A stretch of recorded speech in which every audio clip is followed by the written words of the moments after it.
Story 1. Yukon Ice Cabin Massacre.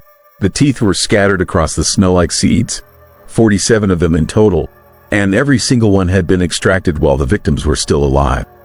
I know this because I was the trapper who found that cabin in the Yukon wilderness, and what I discovered there in the frozen darkness changed me forever. This is the terrifying true story of the Ice Cabin Massacre, and why the Royal Canadian Mounted Police sealed those case files with a classification level 1, and not even supposed to know exists. They call it the most disturbing unsolved mystery in Canadian history. But it's not unsolved. I know exactly what happened in that cabin. I just can't prove it. And the authorities don't want me to try. It started on February 9th, 2 winters ago. I was running my trap line about 60 miles northwest of Dawson City, in a region so remote that most maps don't even show the valleys and ridges. The temperature was hovering around 40 below zero, the kind of cold that makes your breath freeze in your lungs and turns exposed skin black with frostbite in minutes. I'd been checking my traps for marten and lynx, following a route I'd used for 15 years without incident. That is when I saw the smoke. Just a thin gray thread rising above the spruce trees about 3 miles off my usual path. Smoke means people, and people that far into the wilderness in the dead of winter usually means trouble. Someone lost, someone hurt, someone dying. I turned my snowmobile toward it, thinking I might save a life. I had no idea I was heading straight into a nightmare.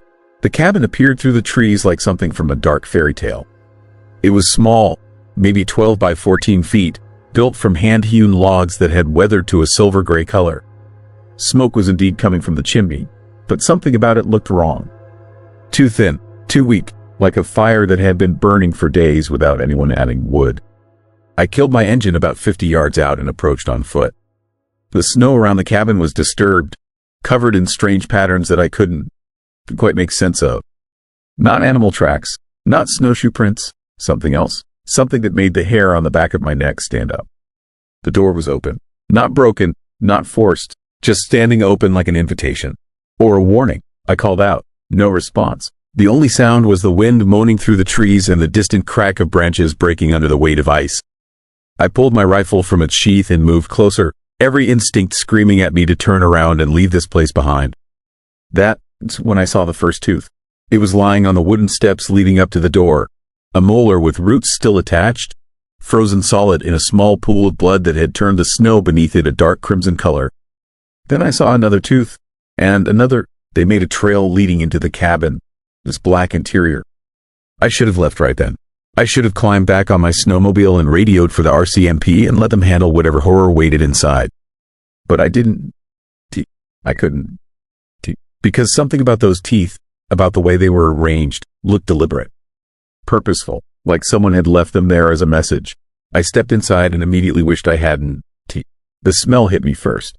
Not the expected odor of death and decay, but something else. Something chemical and sharp that burned my nostrils and made my eyes water.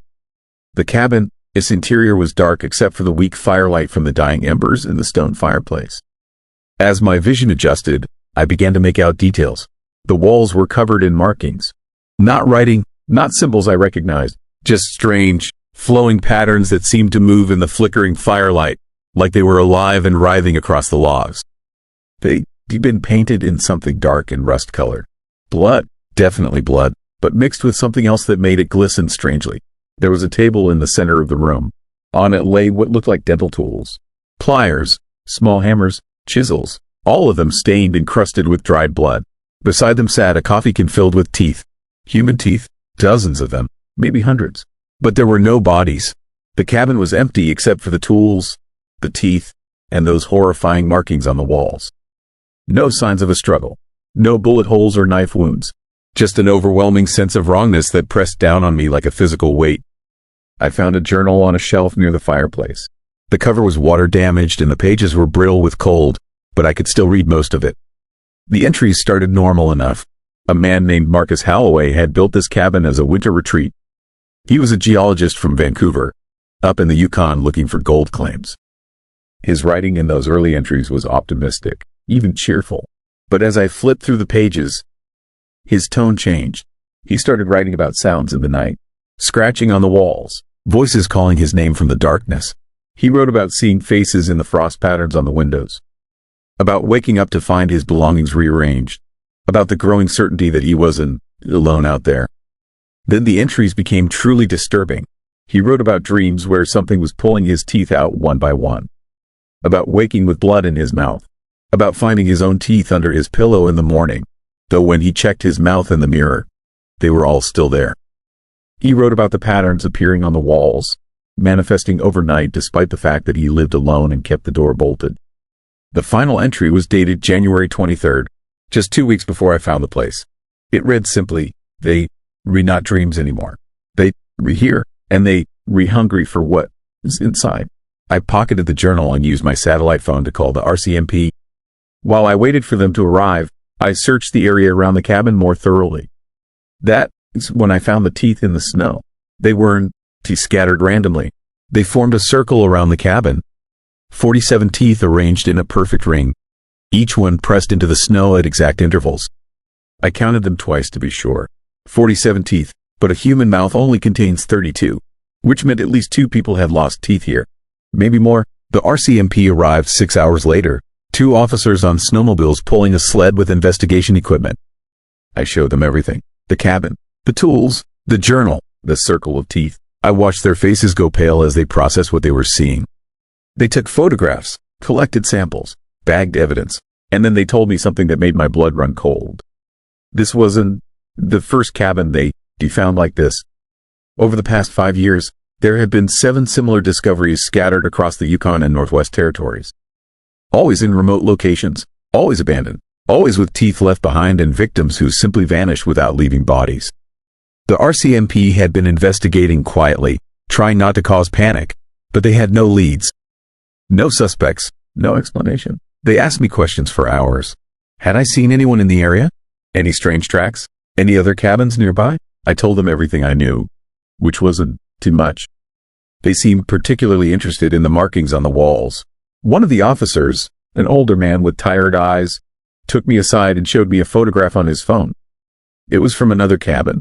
Different location, different victim, but the walls bore the exact same patterns. The exact same flowing, writhing designs painted in blood. He asked if I'd ever seen anything like them before. I hadn't, but looking at them made something deep in my brain recoil, like my subconscious recognized them even if my conscious mind didn't. The officer told me they brought in anthropologists, linguists, even experts on indigenous symbolism. Nobody could identify the markings. They didn't match any known language or cultural tradition. It was as if they been created by something that existed outside human knowledge. Something that wanted to communicate but didn't know how, or didn't care to be understood. They sealed the cabin and posted guards. 2 officers would rotate shifts, maintaining a presence until the spring thaw when a larger investigation team could access the site more easily. I gave my statement, signed documents swearing me to secrecy, and was told in no uncertain terms that I was not to discuss what I found with anyone. National security, they said. Ongoing investigation. The usual bureaucratic threats. I left that place and tried to return to normal life. But normal doesn't exist anymore. Not after what I saw. Not after what I learned. Because 3 weeks later, I received an unmarked envelope at my post office box in Dawson City. Inside was a single piece of paper with a map coordinate written on it. Nothing else. No return address. No explanation. But I recognized the handwriting. It matched the journal entries from Marcus Halloway. The coordinates led to another cabin. This one was 70 miles northeast of the first location, in an even more isolated valley. I debated whether to go, whether to call the RCMP and let them handle it. But something in me needed to know, needed to understand what was happening in these frozen wastes. I found the cabin 2 days later.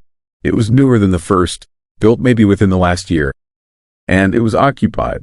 Smoke rose from the chimney. Fresh snowmobile tracks led to the door. Someone was inside. I approached carefully, rifle ready, not sure what I did find. The door opened before I could knock. A woman stood there, maybe 60 years old, with wild gray hair and eyes that had seen too much. She looked at me with an expression I couldn't quite read. Not surprise, not fear, more like resignation. She invited me in without saying a word. The interior was similar to Halloway's cabin but cleaner. No blood, no teeth, no disturbing markings. Just a normal wilderness shelter with a cot, a stove, and supplies stacked neatly along the walls. But there was a tension in the air, a feeling of anticipation, like the moment before a thunderstorm breaks. The woman finally spoke. She told me her name was Sarah. She'd been living in the Yukon for 40 years, working as a bush pilot until an accident grounded her permanently.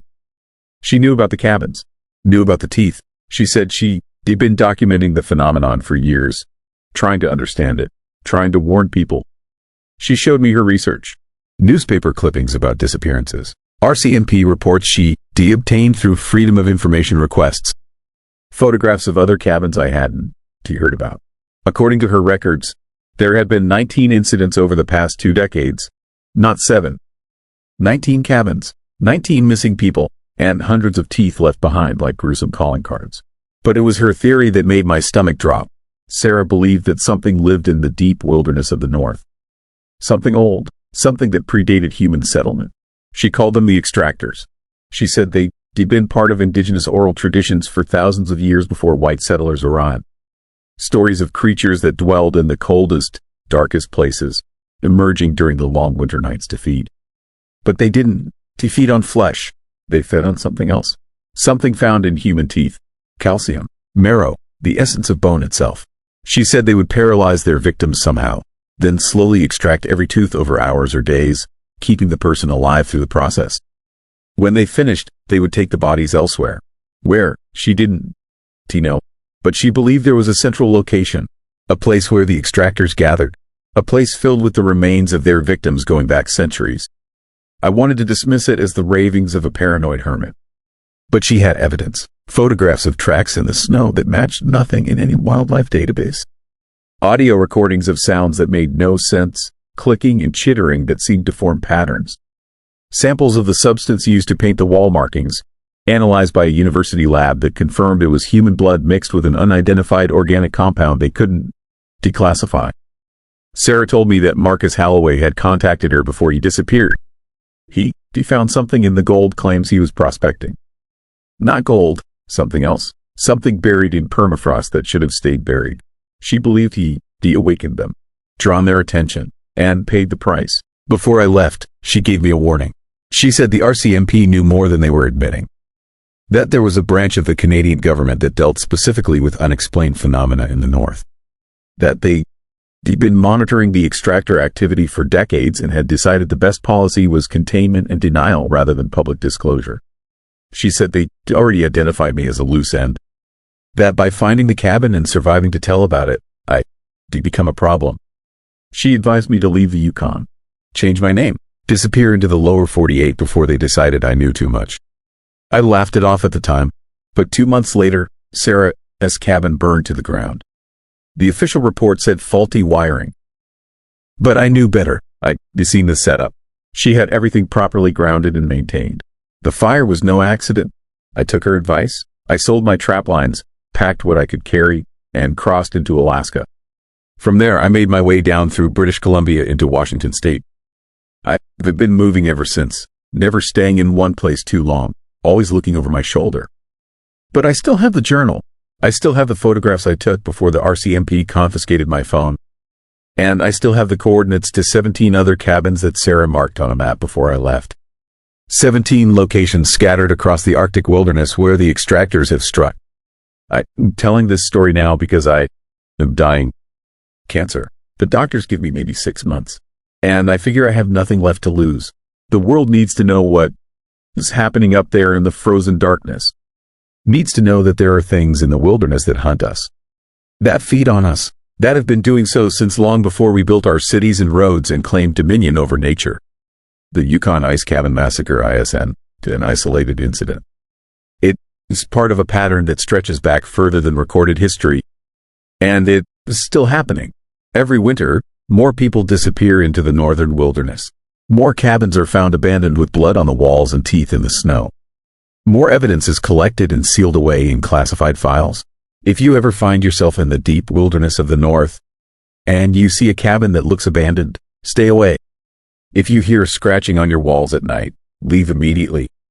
If you wake up and taste blood in your mouth, run. Because the extractors are patient. They're methodical. And once they've chosen you, escape is almost impossible.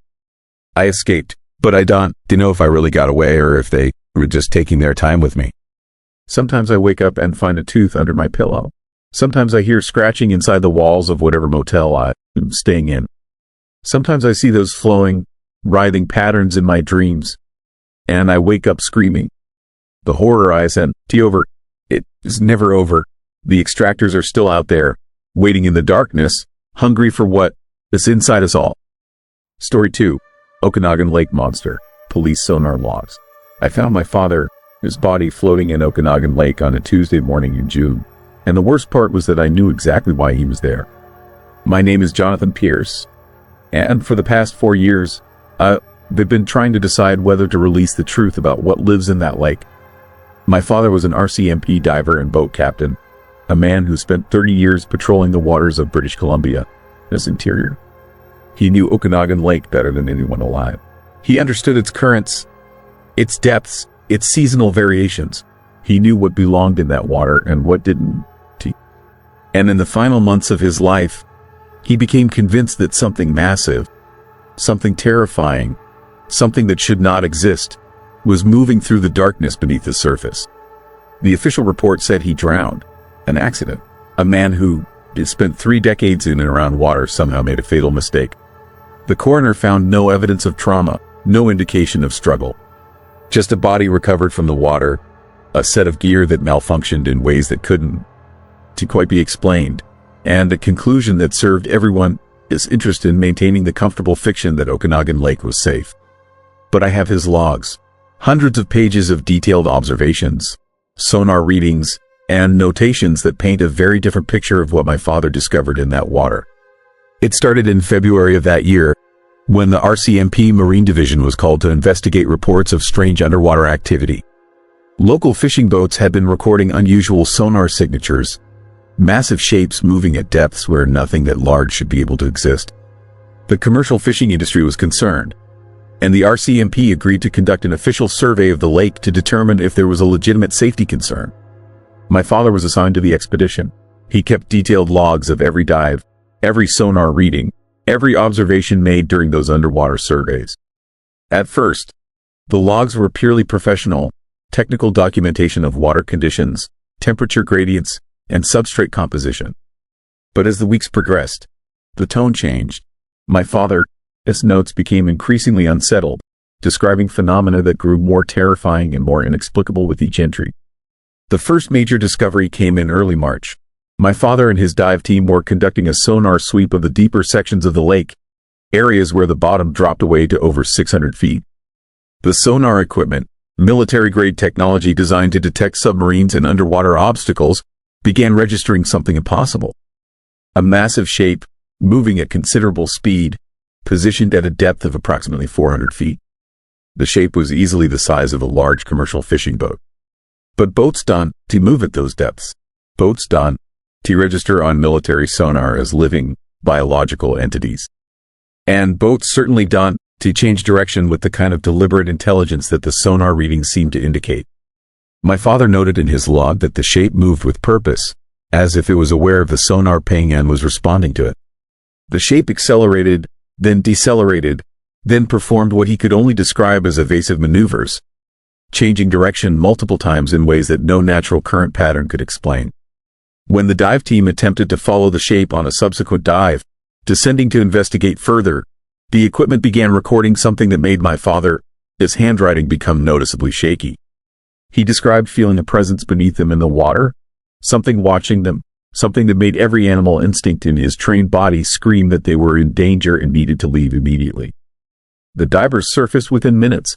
None of them wanted to talk about what they felt down there. But my father noted in his logs that all of them, independently and without consultation with the others, had the same overwhelming sensation. They were not alone in the water, and whatever shared that water with them was aware of their presence.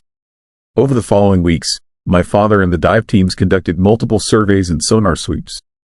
The readings became more consistent. The massive shape appeared regularly, always at significant depths, always demonstrating behavior that suggested awareness and intelligence. And most disturbingly, the thing seemed to be getting closer to the surface. Initial sonar readings placed the shape at depths of over 400 feet. By late March, readings were showing the shape at depths of around 200 feet. By early April, the creature, for that is what my father had begun calling it, was being detected at depths that brought it uncomfortably close to the areas where recreational swimmers and fishing boats operated. My father's logs became increasingly detailed and increasingly disturbing. He wrote about the sounds.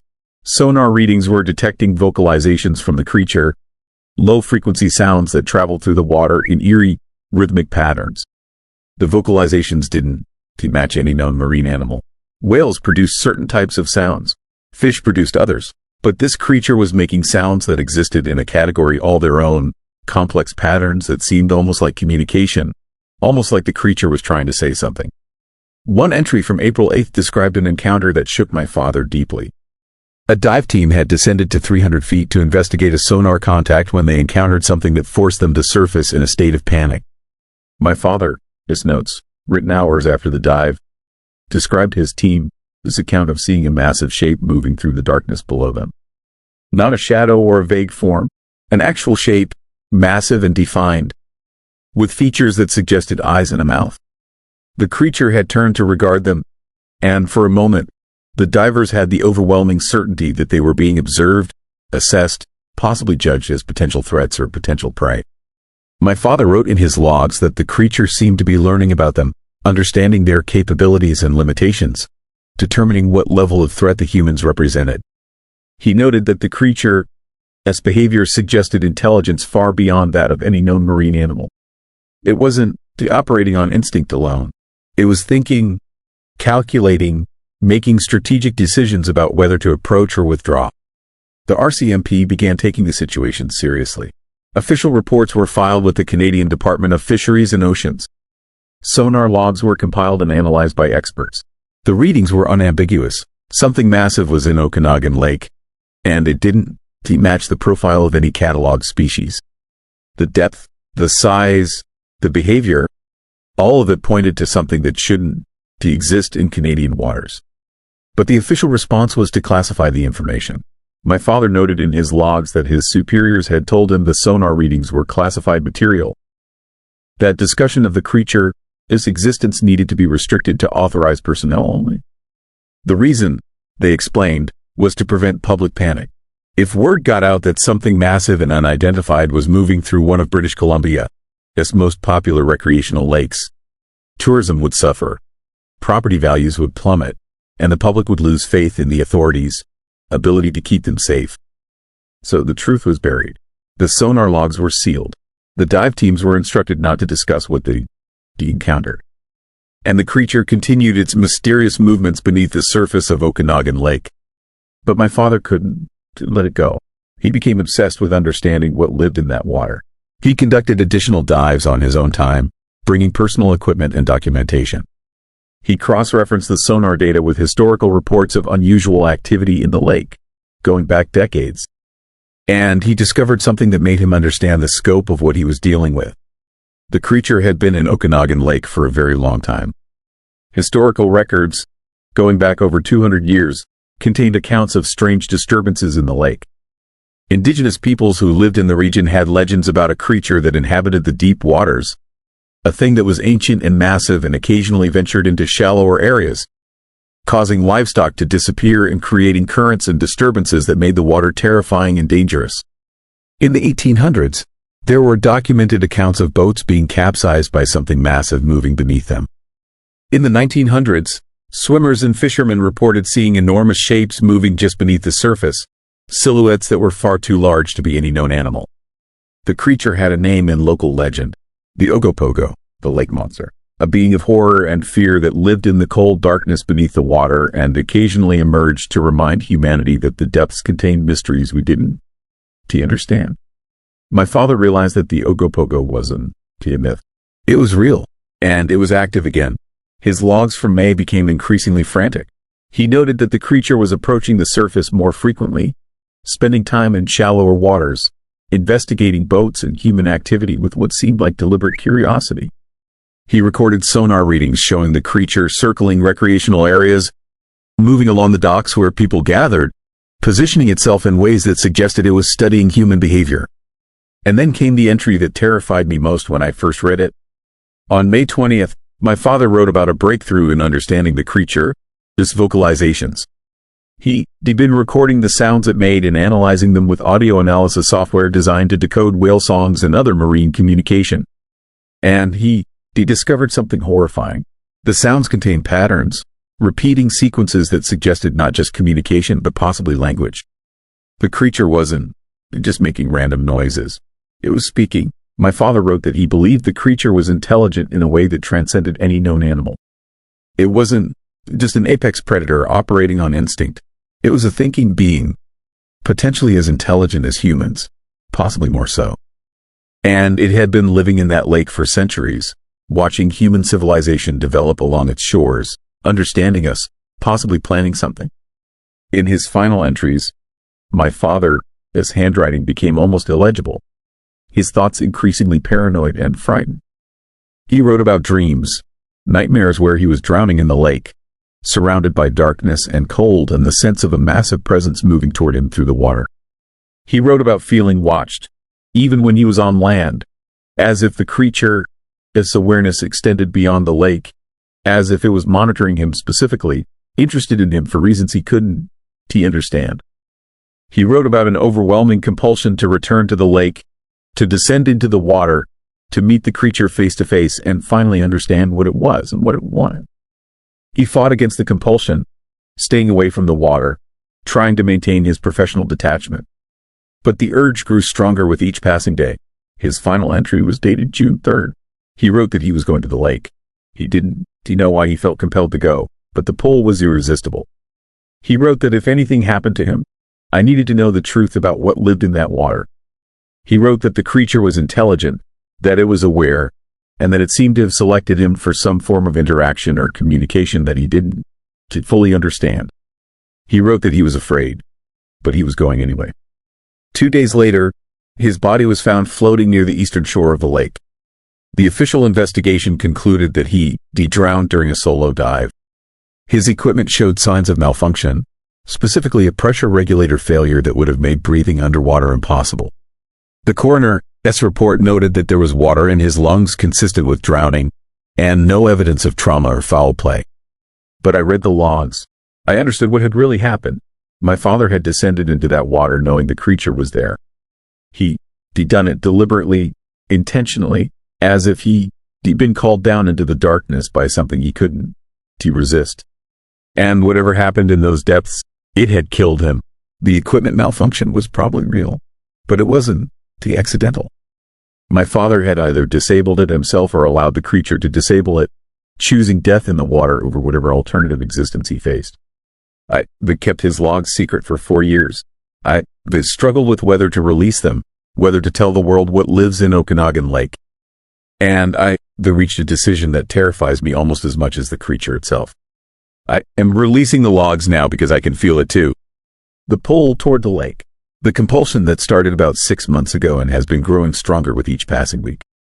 I find myself driving toward Okanagan Lake for no conscious reason, finding myself standing on the shore at night, staring into the dark water, feeling a presence beneath the surface, something ancient and aware and interested in me. The creature is calling, just as it called my father, just as it called so many others before him whose disappearances were officially classified as accidents or drownings. It is selecting people, marking them, drawing them into the water where it lives in the cold darkness. I've tried to resist, but the compulsion is becoming overwhelming. I can hear it in my dreams, vocalizations that sound almost like words, sounds that make me understand on some primal level that I'm being invited, selected for communion with something that should not exist in our rational world. I don't know what happens if you answer that call. I don't know what the creature wants or what it plans. But I know that eventually, I'm going to walk into that water. I know that I'm going to descend into the darkness beneath the surface. And I know that I'm probably not going to come back.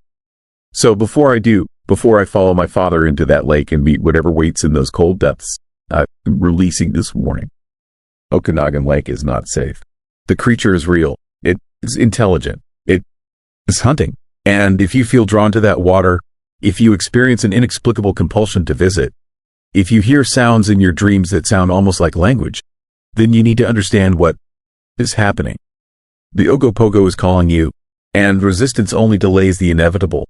I can hear it now as I write this, that eerie vocalization echoing in my mind, inviting me, calling my name in a way only I can perceive. The water is waiting. The darkness below is patient. And soon, very soon, I'm going to answer that call and discover what terrible communion awaits me in the frightening depths of Okanagan Lake. Story 3. Montreal Metro Shadow Passenger. The security footage shows it clearly at timestamp 0147. A dark silhouette boards the empty train at Barrie UQAM station. Triggers every motion sensor in car number 3. But when transit police arrive 6 minutes later, there is nobody there. No body, no heat signature, nothing. Just the lingering smell of something burning in a cold spot so intense that frost forms on the metal handrails. I know because I was the security supervisor who reviewed that footage 17 times before I understood the horrifying truth. This is my confession about the shadow passenger of the Montreal Metro, and why I'll never take the subway after midnight again. They say the Metro is haunted. Every transit worker in Montreal knows the stories. Strange sounds echoing through tunnels. Phantom footsteps on empty platforms. Doors opening and closing on their own. But the shadow passenger is different. It is real. It is documented. And it is getting worse. I started working Metro security 3 years ago, taking the night shift because the pay was better and I needed the money. My job was simple. Monitor the camera feeds, watch for vandals, drunks, and people trying to ride for free. Make sure nothing went wrong in the 18 hours between the last train and the first morning service. Easy work, boring work, until I saw it for the first time. It was a Tuesday in November. The temperature outside had dropped below freezing and the platforms were empty except for the usual late-night stragglers heading home from the bars. I was watching camera 12, which covers the Orange Line platform at Barrie UQAM, when I noticed something odd. A shadow moved across the screen. Not a person casting a shadow, just a shadow. A dark, human-shaped silhouette that seemed to exist independently of any light source.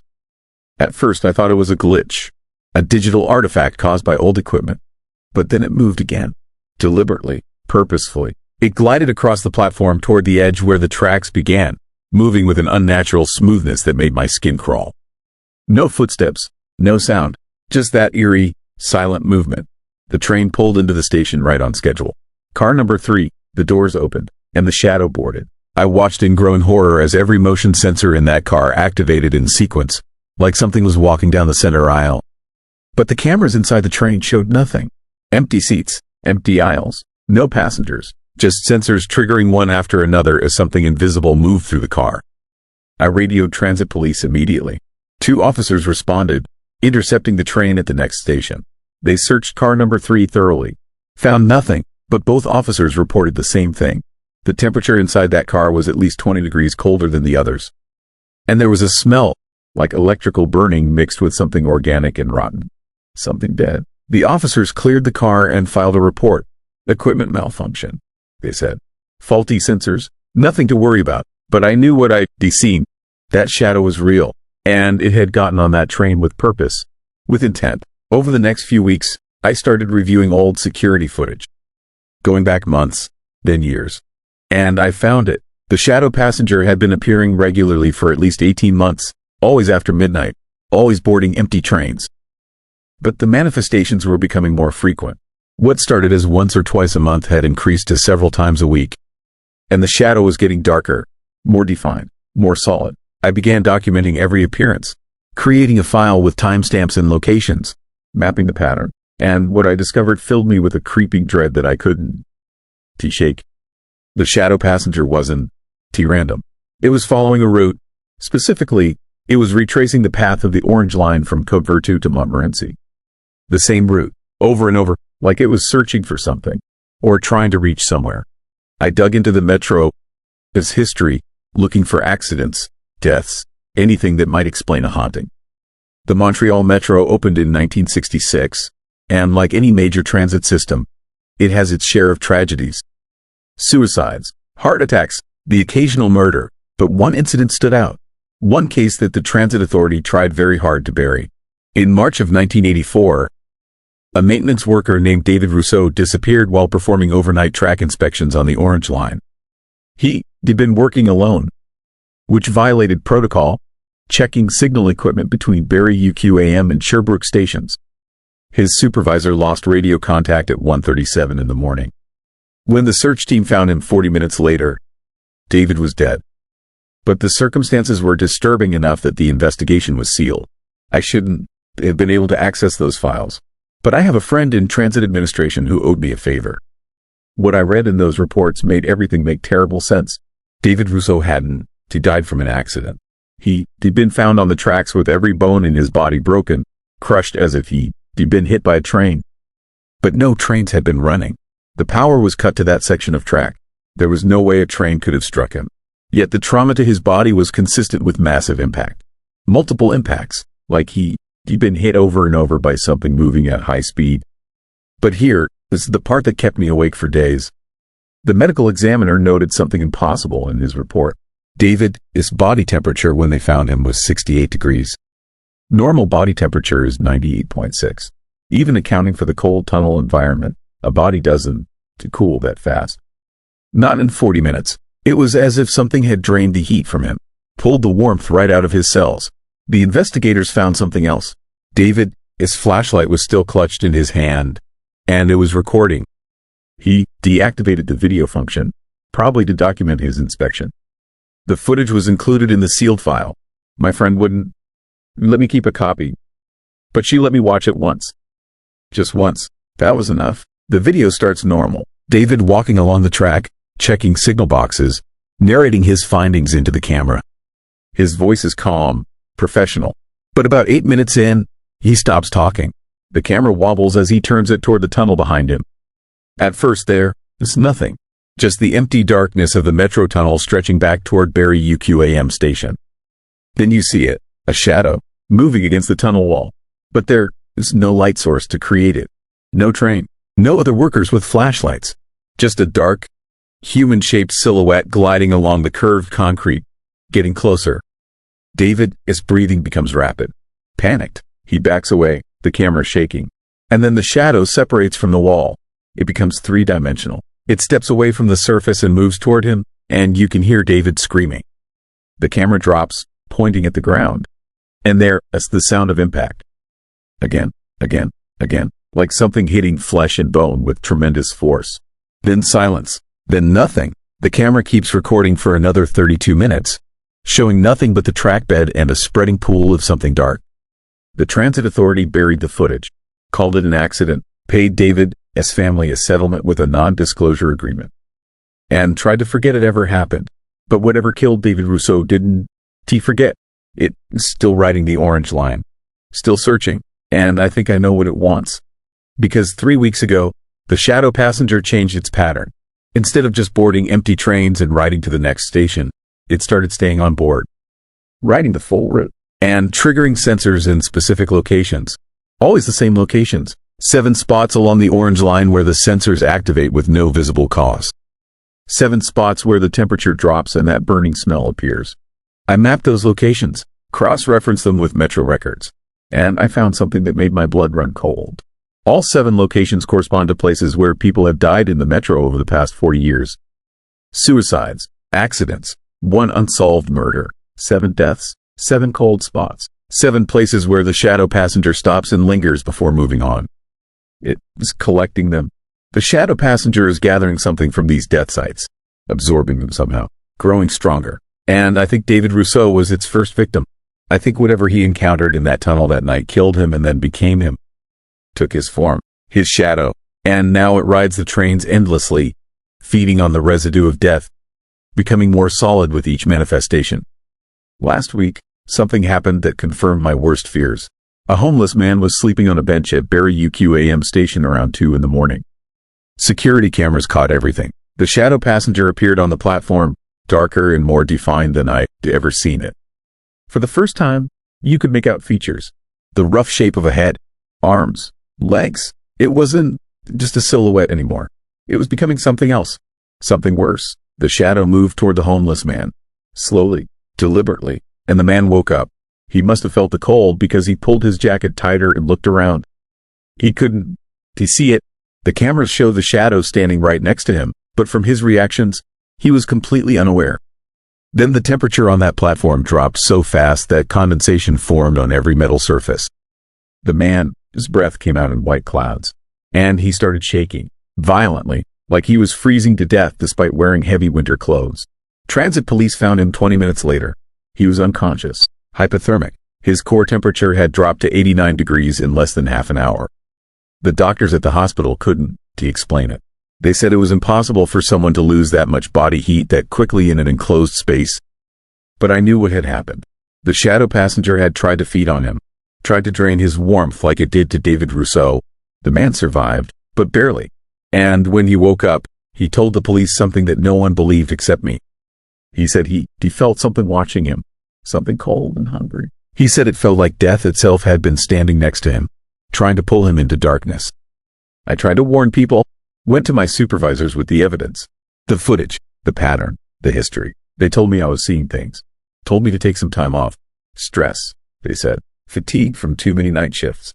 They refused to acknowledge what was happening because acknowledging it meant admitting the metro was haunted, meant admitting something was hunting in their tunnels. So I did the only thing I could. I quit, walked away from that job and everything I did documented. Let them think I was crazy. Because staying meant eventually being there when the shadow passenger completed whatever transformation it was undergoing. When it became solid enough to do more than drain heat. When it became something that could kill again. But I still monitor the news. Still check police reports and hospital admissions. And I am seeing the pattern continue. More people found unconscious on metro platforms after midnight. More unexplained cases of severe hypothermia in an enclosed, heated environment. More victims who survived to tell stories of feeling something cold and malevolent nearby, even though they saw nothing. The shadow passenger is still riding the orange line, still growing stronger. And one day soon, it is going to be solid enough that cameras want to just catch its shadow. They'll catch something real, something physical, something that can reach out and touch the living world. I am telling this story because people need to know, need to understand that the Montreal Metro ISN is safe after midnight. That something hunts in those tunnels.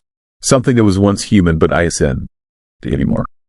Something that feeds on warmth and life and grows more powerful with each victim. If you ever find yourself on a metro platform late at night and you feel a sudden cold, leave immediately. Don't wait for the train. Don't try to tough it out. Just go, because the temperature drop means the shadow passenger is near. And if you can smell something burning, something electrical mixed with decay, it is already too late. David Rousseau has been dead for 40 years. But what killed him is very much alive, or whatever passes for alive when you a shadow that moves through the world draining heat and life from anything it touches. The transit authority knows. Security knows. They just don't want to admit it because admitting it means shutting down the most profitable subway line in the system. So they keep running the trains, keep monitoring the cameras, keep finding victims who can explain what happened to them. And the shadow passenger keeps riding. Keeps searching, keeps growing darker and more solid with each manifestation. I haven't taken the metro in 6 months. I drive now, even though it's expensive and the traffic is terrible. Because I've seen too much. I know too much. And I understand that some things can be explained or rationalized away. Some horrors are real. Some shadows move on their own. The Montreal Metro runs 20 hours a day, carrying hundreds of thousands of passengers through 68 stations and 71 kilometers of tunnel. But for 4 hours every night, when the last train has run and the platforms are empty, something else rides those rails. Something that doesn't show up on cameras except as a shadow. Something that triggers motion sensors with no physical form. Something that is waiting in the darkness, patient and cold and hungry. And every night it gets stronger. Every night it becomes more real. One day it won't just be a shadow anymore. One day it will be solid enough to grab, to hold, to kill. And when that day comes, the Montreal Metro will have to face the truth they've been hiding for 40 years.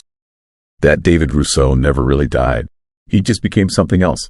Something that haunts the tunnels, riding the orange line endlessly, collecting the shadows of the dead, growing more powerful with each passing year. A ghost made of darkness and cold, waiting for the moment when it can finally step fully into our world.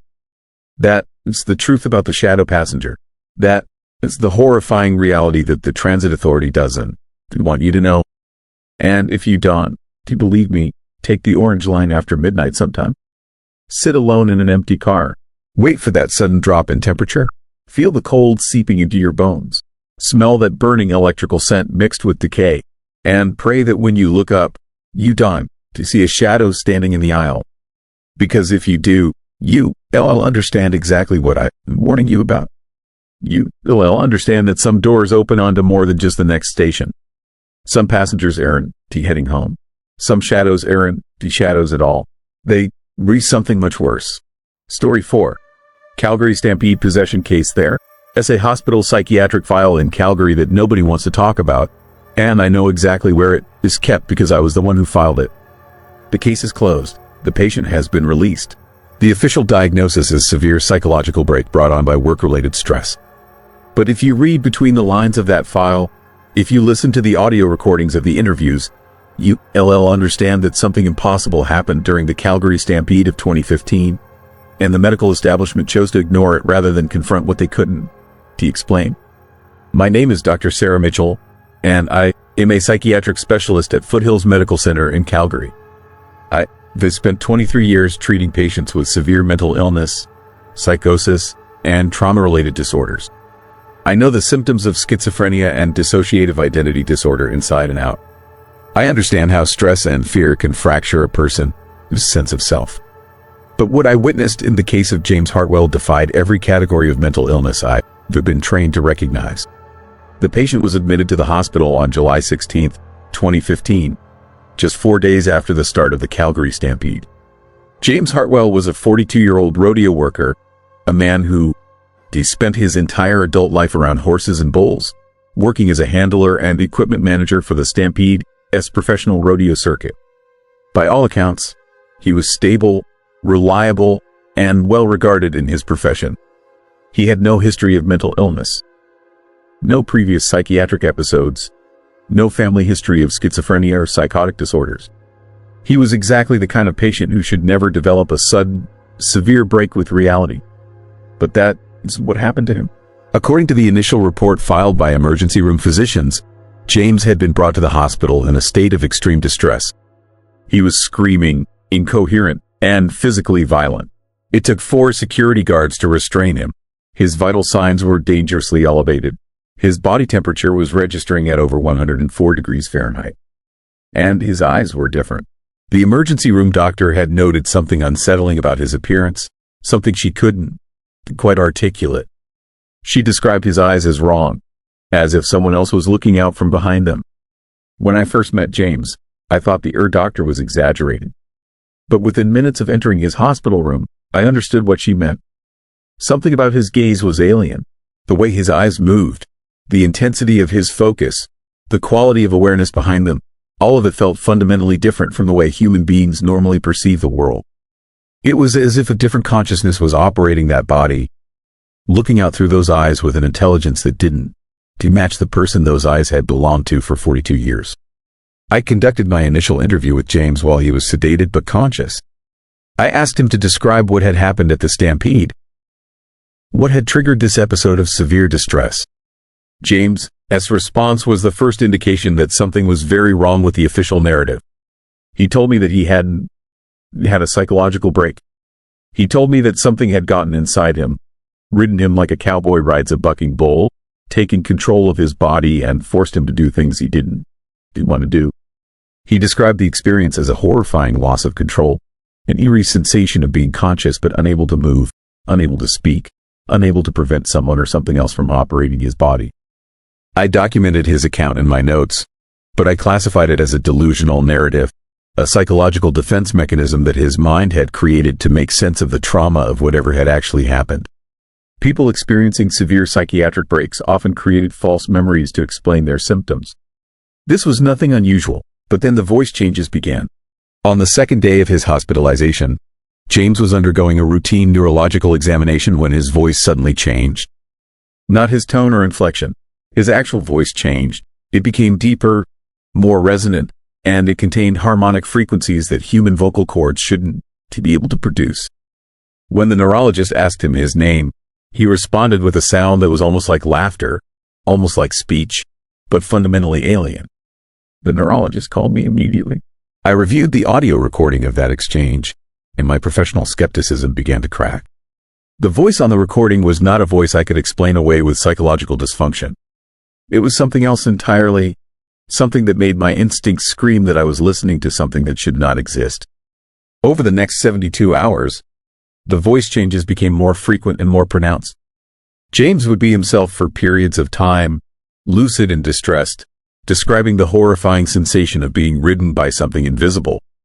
Then the voice would change, and something else would speak using his mouth, saying things in languages I didn't to recognize, making sounds that seemed almost like communication but existed outside the normal range of human speech. I called in a neurologist, an otolaryngologist, and a speech pathologist. All of them examined James. All of them were baffled. The medical tests showed no damage to his vocal cords, no neurological lesions that could explain the voice changes, no physical basis for what we were hearing. Yet the voice would switch from James' normal tone to something profoundly other, and none of us could explain how he was producing those sounds. I made the decision to conduct a recorded interview with James while the entity, for that, is what we were calling it, was in control. I needed documentation. I needed evidence of what was happening. I needed something that would force the medical establishment to acknowledge that this case defied conventional explanation. The interview took place on July 19th. I entered James' room with a digital recorder running. James appeared conscious but distant, his eyes fixed on a point beyond the wall, his body remarkably still. I asked him questions, requested that whatever was using James' body identify itself and explain what had happened. The response came in a voice that was utterly terrifying.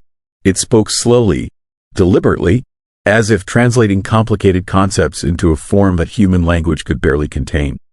It told me that it had not come from anywhere. It had always been present, existing in the spaces between human perception, waiting for the right circumstances to manifest. It said that the Calgary Stampede had provided an opportunity, the right combination of fear and chaos and animal panic to create an opening through which it could reach. It explained that it had selected James Hartwell because of his connection to animals, his understanding of how to read their behavior, how to control them, how to sense their fear and use it to predict their actions. It said it needed a human body that could understand the language of animals, a consciousness that was already attuned to the panic and desperation that creatures felt when they were being ridden, being controlled, being forced to submit. And then it did something that made my blood run cold. It began describing, in graphic detail, James' memories. Moments from his childhood that no one else could possibly know. His mother, his face, the exact smell of the stable where he worked as a teenager, the terrifying feeling he experienced when a horse had nearly trampled him and he felt death approaching. The entity was accessing James' consciousness, rifling through his memories like someone browsing through a file cabinet, proving that it had complete access to everything that made James Hartwell who he was. I tried to ask questions about its origins, its intentions, but the entity refused to engage further. It said something that I had never been able to forget. It said that it was showing me this not to help me understand, but to show me what was becoming possible. It said that there were others like it, entities that existed just beyond human perception, and that the barriers between their world and ours were becoming thin. It said that it had taken a decade or more for it to gather enough knowledge about human consciousness to achieve what it had done with James, but the process was accelerating. And then it said something that made the interview end in chaos. It said it was interested in me. It said it could sense something in my consciousness, something similar to what it had found in James, something that would make me a suitable vessel. It said that the process of taking over a human body was becoming easier each time it was attempted, and that it was looking forward to the next opportunity. I ended the interview immediately. I left the room and went directly to my supervisor. I tried to explain what had happened, what the entity had said, what I believed was actually occurring. My supervisor listened patiently and then gently suggested that I was experiencing burnout, that I had become too emotionally invested in this case, and that I needed to step back and maintain professional distance. He said the voice changes were neurological in origin, possibly the result of some unknown brain lesion or neurological condition that the standard tests had failed to detect. He said the entity's ability to describe James' memories was likely the result of James sharing those memories with others over the years, and the entity's statements were being interpreted through the lens of my own stress and fatigue. He was trying to be kind. He was trying to offer me a rational explanation that I could accept and move on from. But I knew what I heard. I knew that no neurological condition could produce the sounds I recorded, and I knew that the entity's threat toward me was genuine. I requested a transfer. I told my supervisor I needed to step back from the case, and he agreed. A different psychiatrist took over James's care. Within 2 weeks, James was released from the hospital with a diagnosis of acute stress disorder and an antipsychotic medication regimen. The official psychiatric file concluded that his episodes had been the result of psychological trauma compounded by sleep deprivation and the chaotic environment of the stampede. Nobody mentioned the voice changes. Nobody mentioned the neurological tests that had found nothing. Nobody mentioned the horrifying statements the entity had made during my interview. The case was filed away, classified as resolved, and buried in the hospital's archives.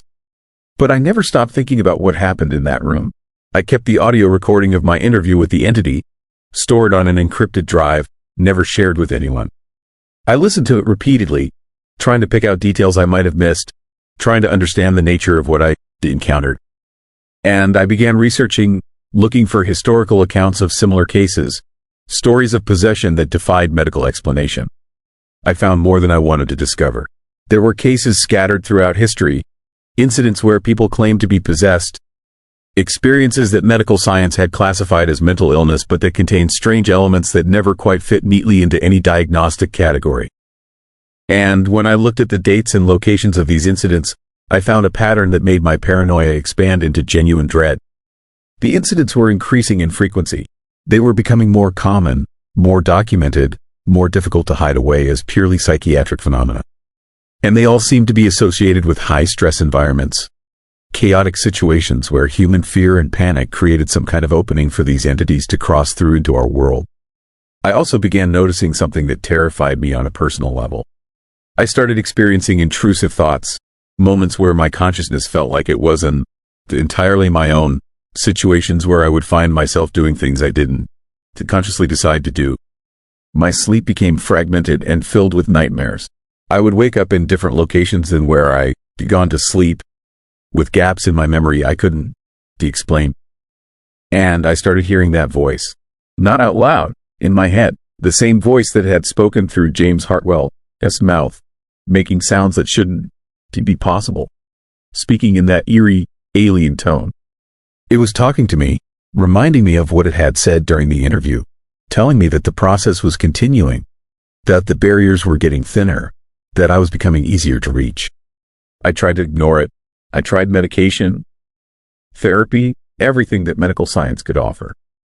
Nothing worked. The voice remained, persistent and patient, as if it was content to simply exist in my mind, reminding me of its presence, waiting for the moment when my defenses might weaken enough for it to push through. I'm writing this account because I need to warn people about what is coming.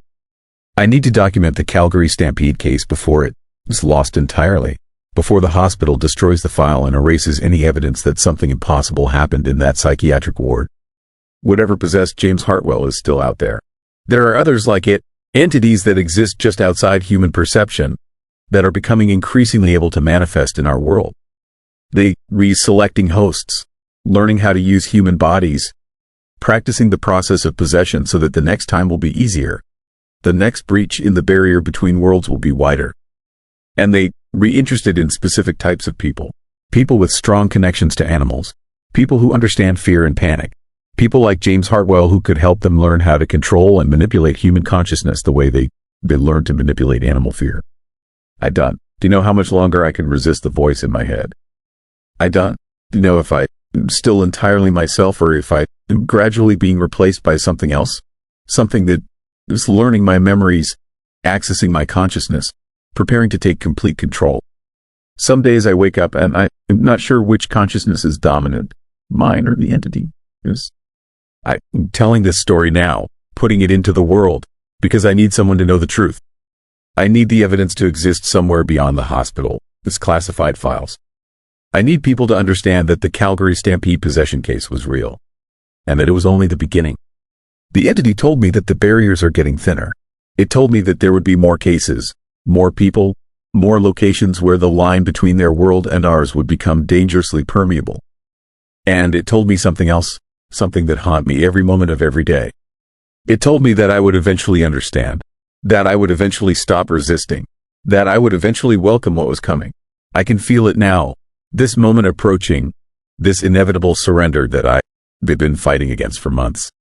The voice in my head is growing louder, more insistent, more confident. And I am starting to wonder if resistance is even possible, if I was ever truly in control of my own mind, or if the entity selected me years ago and has simply been waiting for the right moment to push through and make me completely its own. If you hear a voice in your head that ISN to your own, if you experience moments where you re not entirely sure you re in control of your own body, if you feel a presence in your consciousness that seems alien and aware, then you need to know that what is happening to you is real. It is not a psychiatric disorder. It is not a psychological breakdown. It is an entity from somewhere else, and it is learning how to wear human bodies like clothes. And once it has you, once it understands your consciousness deeply enough, there is nothing you can do to stop what comes next. Story 5. Nunavut Snowmobile Stalker. The tracks stretched behind me for miles across the frozen tundra, perfectly parallel to my own. But when I finally stopped and walked back to examine them, I found something that made my blood turn to ice.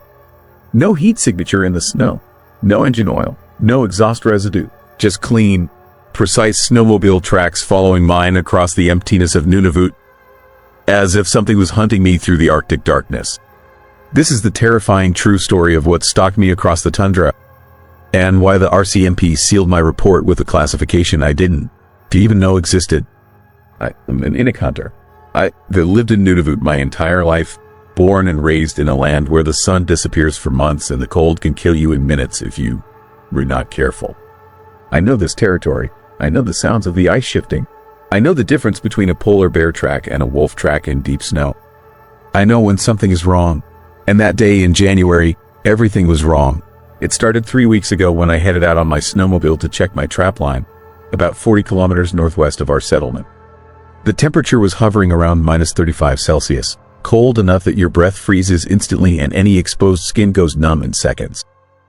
Normal conditions for midwinter in the Arctic, the kind of cold I've known all my life. I was about 2 hours into my journey when I first heard it. Another snowmobile engine, faint, distant, but definitely there. Out here, you can hear machines from kilometers away because sound travels differently in the extreme cold and absolute silence. I stopped to listen, trying to figure out which direction it was coming from and who else might be out hunting this far from the settlement. The sound stopped the moment I stopped. Complete silence. Just the whisper of wind across the snow and the creak of my snowmobile, its engine cooling. I waited. Nothing. I started my engine again and continued on. Within minutes, I heard it again. That distant mechanical hum, pacing me, following me. I'd lived in the north long enough to know that coincidences don't exist out here. Someone was tracking me. Maybe another hunter who recognized my snowmobile and wanted to team up. Maybe someone in trouble who needed help.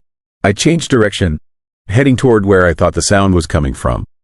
But the moment I turned, the sound shifted. It was still behind me, still following. A cold knot of fear formed in my stomach. This wasn't too right. I opened the throttle and picked up speed, racing across the flat tundra at nearly 80 kilometers per hour. My snowmobile, its engine screamed in the frigid air, and behind me, matching my speed perfectly, came that other engine sound. Never getting closer, never falling behind, just maintaining a constant distance. I rode for another hour, taking random turns, doubling back on my route, trying to lose whatever was following me. But it stayed with me. Always the same distance, always just out of sight beyond the horizon or behind a ridge. And then something even more disturbing happened. The sound changed. It became clearer, closer, but wrong somehow. The pitch was off. The rhythm didn't match any snowmobile engine I'd ever heard. It sounded mechanical but also organic, like breathing mixed with machinery. Like something alive trying to imitate something dead. I stopped on top of a high ridge where I had visibility for kilometers in every direction. Pulled out my binoculars and scanned the white expanse. Nothing. No snowmobile, no person. Just endless snow and ice stretching to the horizon. But I could still hear it. That impossible engine sound, coming from directly behind me. I spun around. Nothing there, just my own tracks cutting across the snow. But now I noticed something I'd missed before. There was a second set of tracks running parallel to mine. Snowmobile tracks, fresh, recent, following my exact path. And they ended right behind my snowmobile. Right where I was standing, my hands started shaking, and it wasn't from the cold. I pulled off my glove and touched the tracks. The snow was powder dry, undisturbed except for the tread pattern. No compression, no melting from engine heat, no signs that a real snowmobile with weight and heat in mechanical parts had passed through.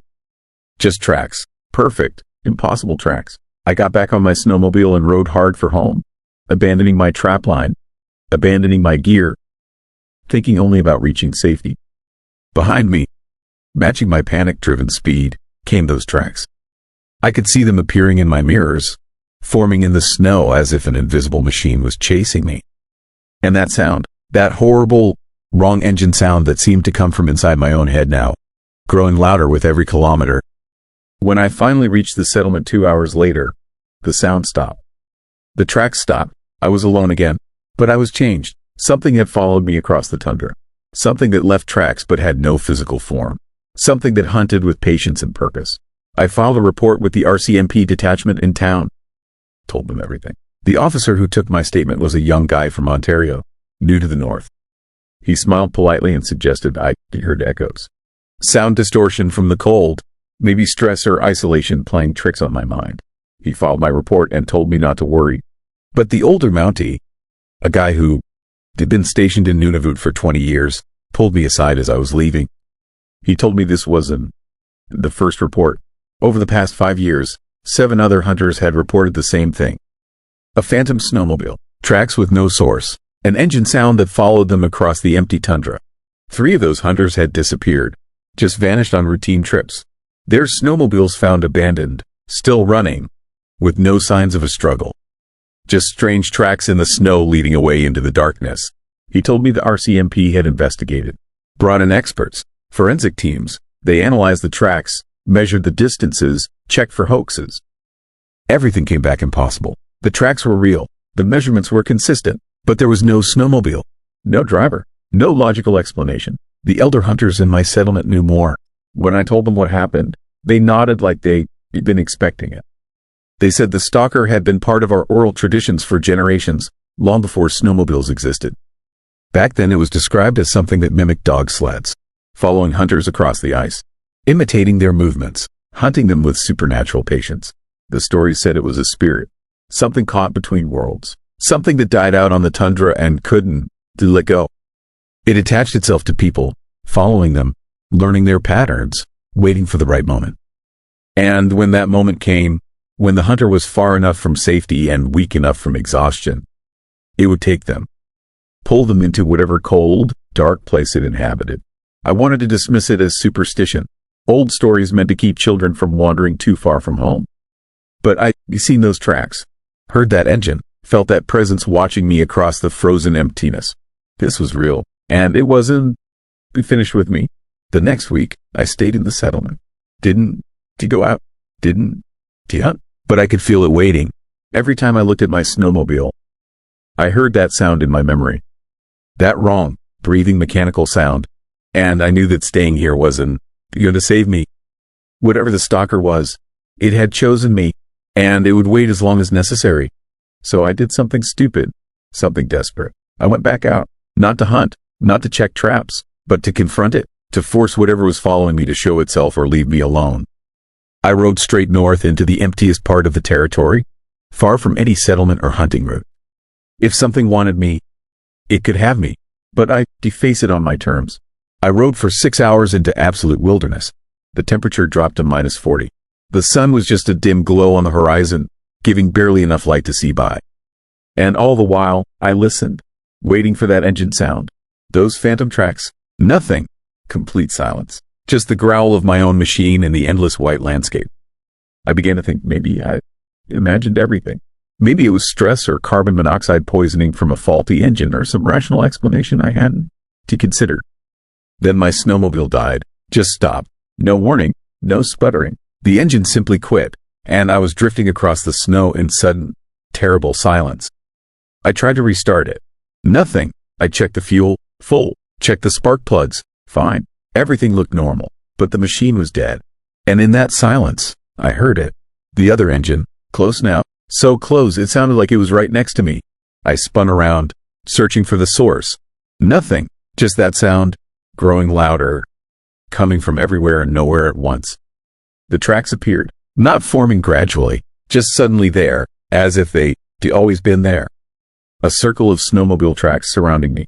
Perfect tracks, deep and clear, leading nowhere, coming from nowhere, just a circle of impossible tracks in the virgin snow, with me trapped in the center. The temperature dropped, not gradually, suddenly, instantly. My breath stopped freezing in clouds and started crystallizing in midair, falling as tiny ice particles. My exposed skin burned with cold so intense it felt like fire. And that engine sound became deafening, a roar that filled my head and made my teeth ache. Then I saw it, not a snowmobile, not a machine, but a shape, a darkness that was more than darkness. A shadow that existed independent of light. It had the rough form of a person on a snowmobile, but wrong. Distorted, like looking at something through heat waves, except this was cold. So cold that the air around it visibly warped. It circled me slowly, that shadow thing, moving along the tracks it had created. And I understood then what it was. Not a ghost, not a spirit, something else. Something that existed in the spaces between what is alive and what is dead. Something that fed on fear and cold and isolation. The elders were right. It had attached itself to me. And now it was ready to collect what it had been patiently hunting. But I wasn't going to let that happen without a fight. I pulled the flare gun from my emergency kit and fired it directly at the shadow. The bright red flare streaked through the darkness, and when it hit the thing, it screamed. Not with sound, with silence, a vacuum of noise so profound it hurt my ears. The shadow recoiled, writhing like something in pain, and for just a moment, I saw what was underneath. A face, human once, frozen in the moment of death, mouth open in a scream that never ended. Eyes wide with terror that had lasted decades or centuries. This thing had been a person once, a hunter who died out here. And instead of passing on, it had become this, a predator made of cold and darkness and endless hunger. My snowmobile roared to life. I didn't question it. I just gunned the engine and rode. The shadow thing chased me, but the flare had hurt it somehow. Weakened it. It fell behind, that impossible engine sound fading into the distance. I rode straight back to the settlement, not stopping, not looking back, using every bit of skill and knowledge I had to navigate in the near darkness. I made it home as the sun finally disappeared below the horizon, marking the beginning of the polar night. 2 months of darkness. 2 months when the stalker would be at its strongest. 2 months when no one would venture far from the lights of the settlement. The RCMP came to my house the next day. Not the young officer, the older one. He had a file with him. Classified documents. He showed me photographs of the other hunters who reported the stalker. All 7 of them. And then he showed me photographs of the 3 who disappeared.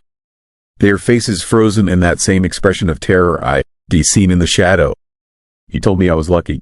That I was the first person to encounter the stalker and survive without vanishing. He said they'd been trying to figure out how to stop it for years. That it was getting worse. More active. Taking people more frequently. And they had no idea what to do about it because how do you fight something that isn't really there? I told him about the flare. How it had hurt the thing. How light or fire or heat seemed to drive it back. He nodded and made notes. Said they'd try to develop a defense. Some way to protect hunters who had to go out during the polar night. But I could see in his eyes he didn't think it would be enough. That was 3 weeks ago. I haven't left the settlement since. Haven't even started my snowmobile. But I can still hear it sometimes. That breathing mechanical sound. Faint, distant, waiting. And I know that when spring comes and the sun returns and I have to go back out to hunt, it will be there. Following me, tracking me, patient and cold and hungry. The stalker is real. The RCMP knows it. The elders know it. And now anyone listening to this knows it too. If you ever find yourself in the Arctic, out on the tundra, and you hear an engine sound that doesn't quite match any machine, turn back. Don, to investigate. Don, to try to find it. Just return to safety as fast as you can, because once it starts following you, it never stops.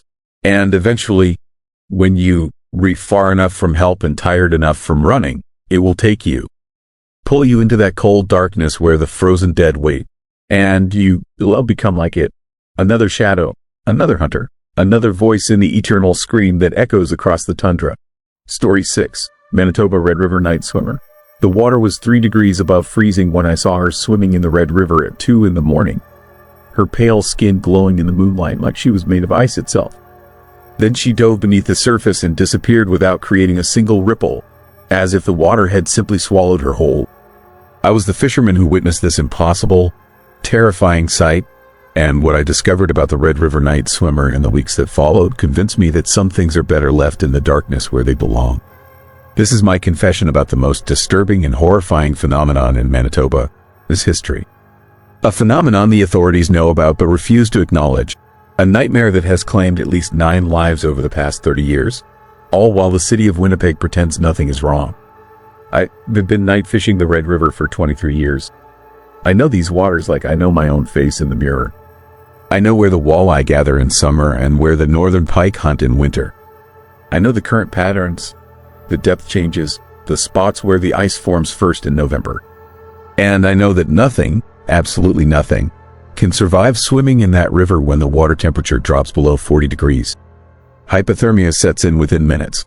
Death follows shortly after, but she was swimming, not struggling, not thrashing against the cold, just swimming with smooth, powerful strokes like the freezing water was a pleasant bath.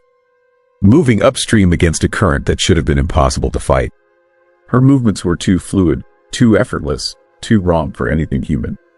It was late October, that eerie time of year when winter is coming but hasn't quite arrived.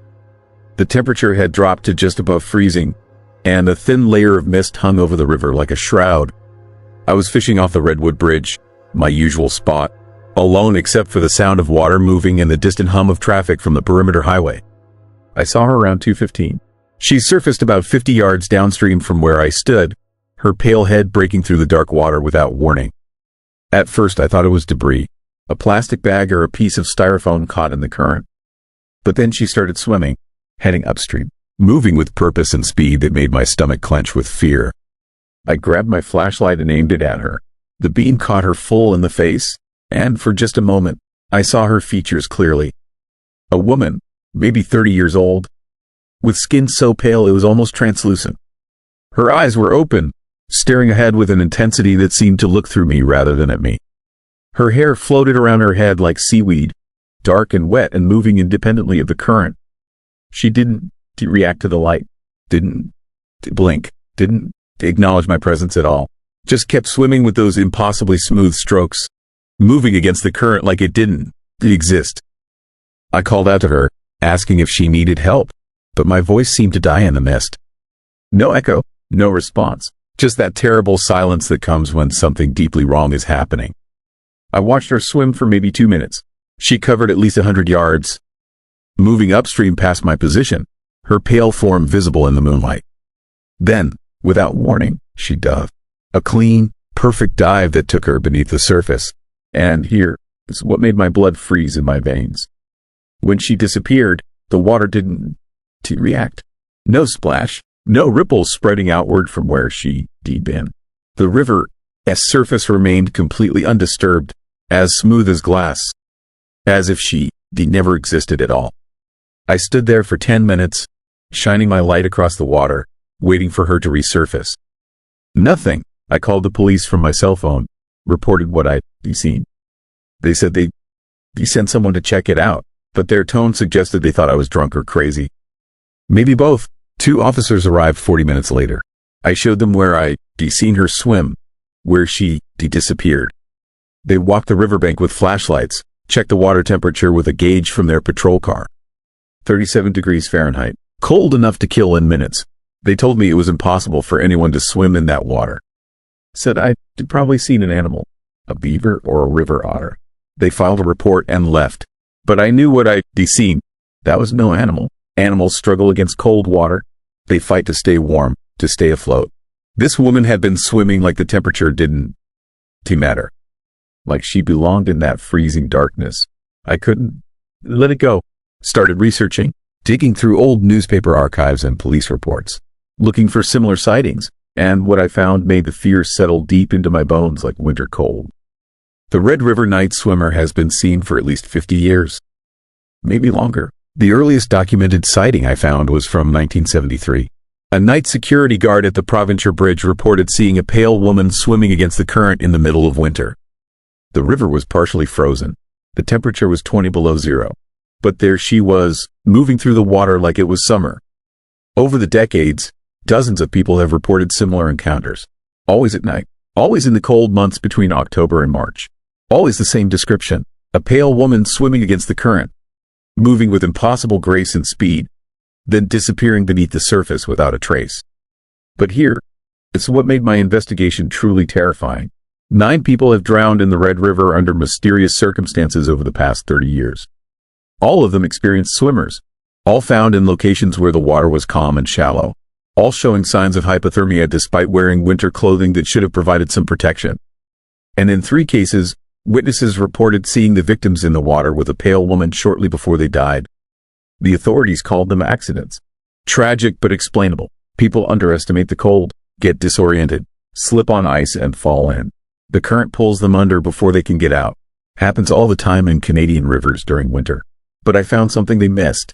All 9 victims had one thing in common. In the weeks before their deaths, they reported seeing the night swimmer. Some filed police reports. Others mentioned it to family or posted about it on social media. They all seen her swimming in impossible conditions, and they all become obsessed with understanding what she was. Just like I was becoming obsessed, I started going to the river every night.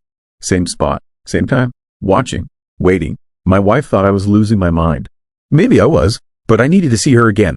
Needed to understand. The fear had transformed into something else. A compulsion. A need to know the truth about what swam in those dark waters. 3 weeks after my first sighting, she appeared again. This time she surfaced closer, maybe 30 yards from where I stood. Close enough that I could see details I missed before. Her skin wasn't just pale. It had a quality to it, almost luminescent, like she was generating her own light from within. And her eyes, when she turned her head in my direction, I saw her eyes clearly. They were completely black. No whites, no iris. Just solid black orbs that seemed to absorb light rather than reflect it. She swam toward me, not fast, just a steady, purposeful approach that made every instinct scream at me to run. But I stayed, frozen by fear and fascination in equal measure. She came within 10 feet of the riverbank where I stood, close enough that I could have touched her if I reached out. That's when I heard it. A sound that came from the water itself, or maybe from inside my own head. A voice. Her voice, calling my name, not out loud, somehow deeper than sound, resonating in my bones and blood and brain. She knew my name. She was calling me, inviting me into the water with her. And God help me, I wanted to go. The fear was still there, but underneath it was a pulling sensation. A magnetic draw toward the freezing water, toward her. Part of my brain was screaming that this was wrong, that I would die if I entered that river. But another part, a deeper, older part, wanted nothing more than to dive into that black water and swim away with her into the darkness. I stepped back from the edge, fighting against the compulsion. My foot caught on my tackle box and I fell backward, breaking the spell. When I looked back at the water, she was gone, vanished again without a ripple. But I could still feel her presence, still hear that voice echoing in my head, speaking my name with terrible intimacy. I ran, left my fishing gear, my tackle box, everything. Just ran back to my truck and drove home with my hands shaking so badly I could barely grip the steering wheel. That night I dreamed of swimming, of cold water and darkness and a pale woman who smiled with too many teeth. The next day I went to the library, started digging deeper into local history, looking for explanations, legends, anything that might explain what I encountered. And I found something in the archives that made everything click into a horrible pattern. In 1874, a woman named Margaret Bellamy drowned in the Red River under mysterious circumstances. She'd been engaged to a wealthy merchant, but he'd broken off the engagement to marry someone else. Margaret had been devastated. On the night before his wedding, she walked into the river wearing her white dress and let the current take her. But here is what the historical records didn't emphasize. 3 days after Margaret drowned, her former fiancé went missing. His body was found a week later in the river, bloated and frozen. But witnesses reported seeing him with a woman matching Margaret's description the night he disappeared. Walking toward the water, holding hands, smiling. Over the next decade, 6 more men drowned in the Red River. All of them had some connection to Margaret or her family. All of them reported seeing a pale woman in the weeks before their deaths. The pattern continued sporadically through the decades. Different victims, different circumstances, but always the same pale swimmer, Always the same impossible sightings in freezing water. Margaret Bellamy never left the river. She is still there, still swimming in the cold darkness. And she is hunting, calling to people, learning their names, drawing them into the water to join her in whatever frozen hell she inhabits. I stopped going to the river, stopped fishing entirely, but she already noticed me, already learned my name. She started appearing in other places.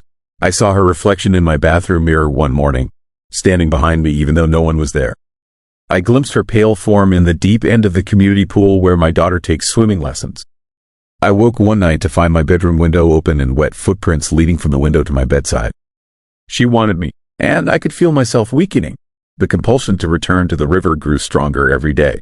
I did find myself driving toward the Red River without meaning to, standing on bridges, staring into the water, listening for her voice. My wife noticed. My friends noticed. I was changing, becoming obsessed, drawn inexorably toward the same fate as the 9 others who'd seen her and couldn't to stay away. I tried everything, therapy, medication, even consulted a priest who performed a blessing on my house. Nothing helped. The pull remained. That magnetic draw toward cold water and darkness and the pale woman who swam in impossible places. That is when I made a desperate decision. I researched her history more deeply, found Margaret Bellamy, this grave in a small cemetery north of Winnipeg. Do you know what I expected to find there? Answers maybe, or closure. But what I discovered was far more disturbing. The grave had been vandalized. Not recently, decades ago, based on the weathering. Someone had carved words into her headstone. A warning in rough letters. She waits in the water. And below that, 9 taken. 3 more to come. 9 victims, just like I counted in my research. And 3 more to come. I was one of the 3. I knew it with absolute certainty. Margaret had marked me as her next victim.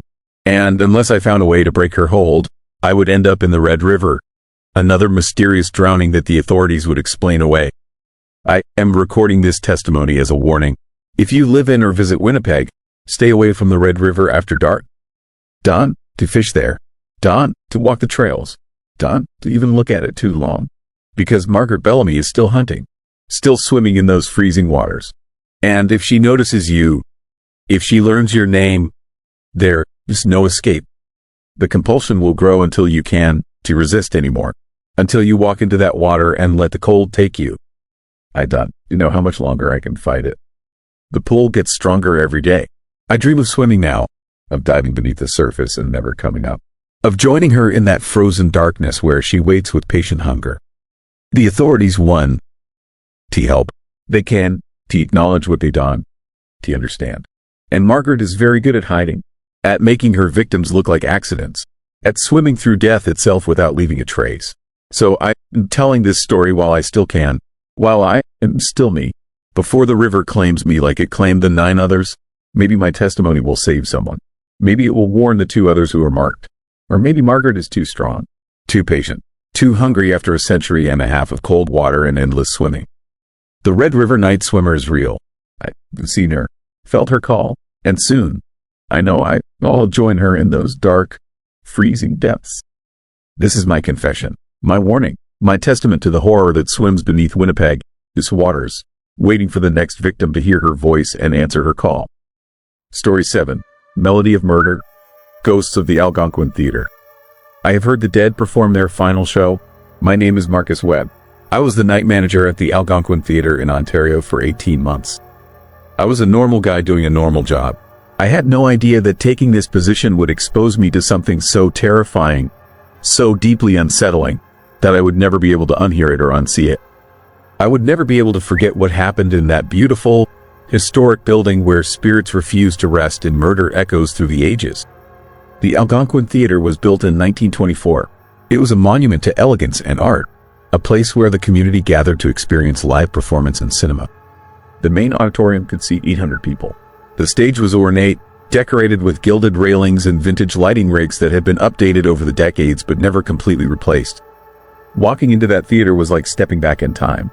The smell of old wood and aged velvet hung in the air.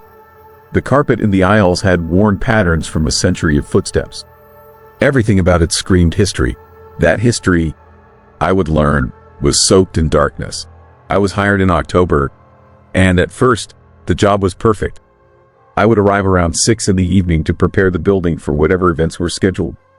I would check the lighting systems, ensure the emergency exits were clear, walk through the balcony and seating areas to make sure everything was secure. Then I would lock up at midnight or 1 in the morning, depending on what was happening that night. It was quiet work, mostly solitary, but I enjoyed the peace. The pay was decent. The building was beautiful. I had no complaints. During my first week, one of the other staff members mentioned something creepy about the theater. She said that sometimes, late at night, people heard sounds. Noises that had no obvious source. Specifically, she mentioned phantom applause coming from the balcony when nobody was there. She laughed when she said it, like it was a joke or a tall tale designed to spook the new guy. I laughed too, but I was listening carefully. By my second week, I had heard the applause myself. It was around 11:30 at night. I was in the main auditorium, walking the aisles and doing my final security check before locking up. The theater was completely empty. Every seat was vacant. The stage was dark. I was alone in a massive, silent building with nothing but the distant hum of the HVAC system. That was when I heard it, a sound like clapping, distant and echoic, coming from somewhere above me. From the balcony, I stopped walking immediately. My hand went to the small flashlight on my belt. I looked up toward the balcony, but I couldn't see anything. Just darkness and shadowed shapes. The applause continued for about 10 seconds, steady and rhythmic, before it suddenly stopped. The silence that followed was absolute and terrifying. It was the kind of silence that makes you question your own perception, that makes you wonder if you actually heard what you thought you heard. I stood there, in the middle of that empty auditorium, my heart pounding, trying to convince myself that I imagined it. Maybe it was the building settling. Maybe it was pipes. Maybe it was something on the roof. Anything but what it actually sounded like. I went up to the balcony to check. The stairs were steep and winding, and the darkness seemed to thicken as I climbed. My flashlight beam cut through the black, illuminating empty seats row after row. When I reached the balcony, I found nothing. No people, no movement, no explanation for the sound I heard. But I did notice something eerie. The air in the balcony was significantly colder than the rest of the theater. Cold enough that I could see my breath misting in front of my face. The temperature difference was so marked that I rubbed my arms, unsettled by the sensation. It was the middle of October, and the theater was heated. There was no reason for the balcony to be freezing. I went back downstairs, locked up, and tried not to think about it. The next night, the applause came again, and the night after that. Every time, it was the same. Phantom clapping from an empty balcony, lasting 10 to 15 seconds, then stopping abruptly. I started keeping a notebook, documenting when I heard it, noting that it seemed to occur between 11 and midnight, always from the same location. The behavior was so consistent that it began to feel less like an unexplained phenomenon and more like a scheduled performance. A haunting, eerie performance by something that wanted to be heard. After 2 weeks of this, my curiosity got the better of me. I went to the theater's main office and started looking through old records and files. I wanted to know if there was any history that might explain this creepy occurrence. What I found was a newspaper clipping from 1953 tucked into a box of old playbills and programs. The headline read, "Local performer found dead at Algonquin Theater." The article described a tragedy. A woman named Eleanor Voss, a soprano and performer who had graced the Algonquin stage for 15 years, had been murdered in her dressing room. She had been strangled, the article stated in clinical language, by someone who was never caught. The murder happened in the early morning hours after an evening performance. A stagehand discovered her body the next morning. Eleanor Voss had been beloved. The article included quotes from theatergoers and performers who described her as talented, kind, and full of life. Police investigated, but the murderer was never identified. The case went cold, and Eleanor Voss became a footnote in the theater's history. Until her ghost started making its presence known decades later, I found more articles as I dug deeper. Theater staff over the years have reported strange occurrences, unexplained sounds, doors opening on their own, and most specifically, the sound of applause coming from an empty balcony.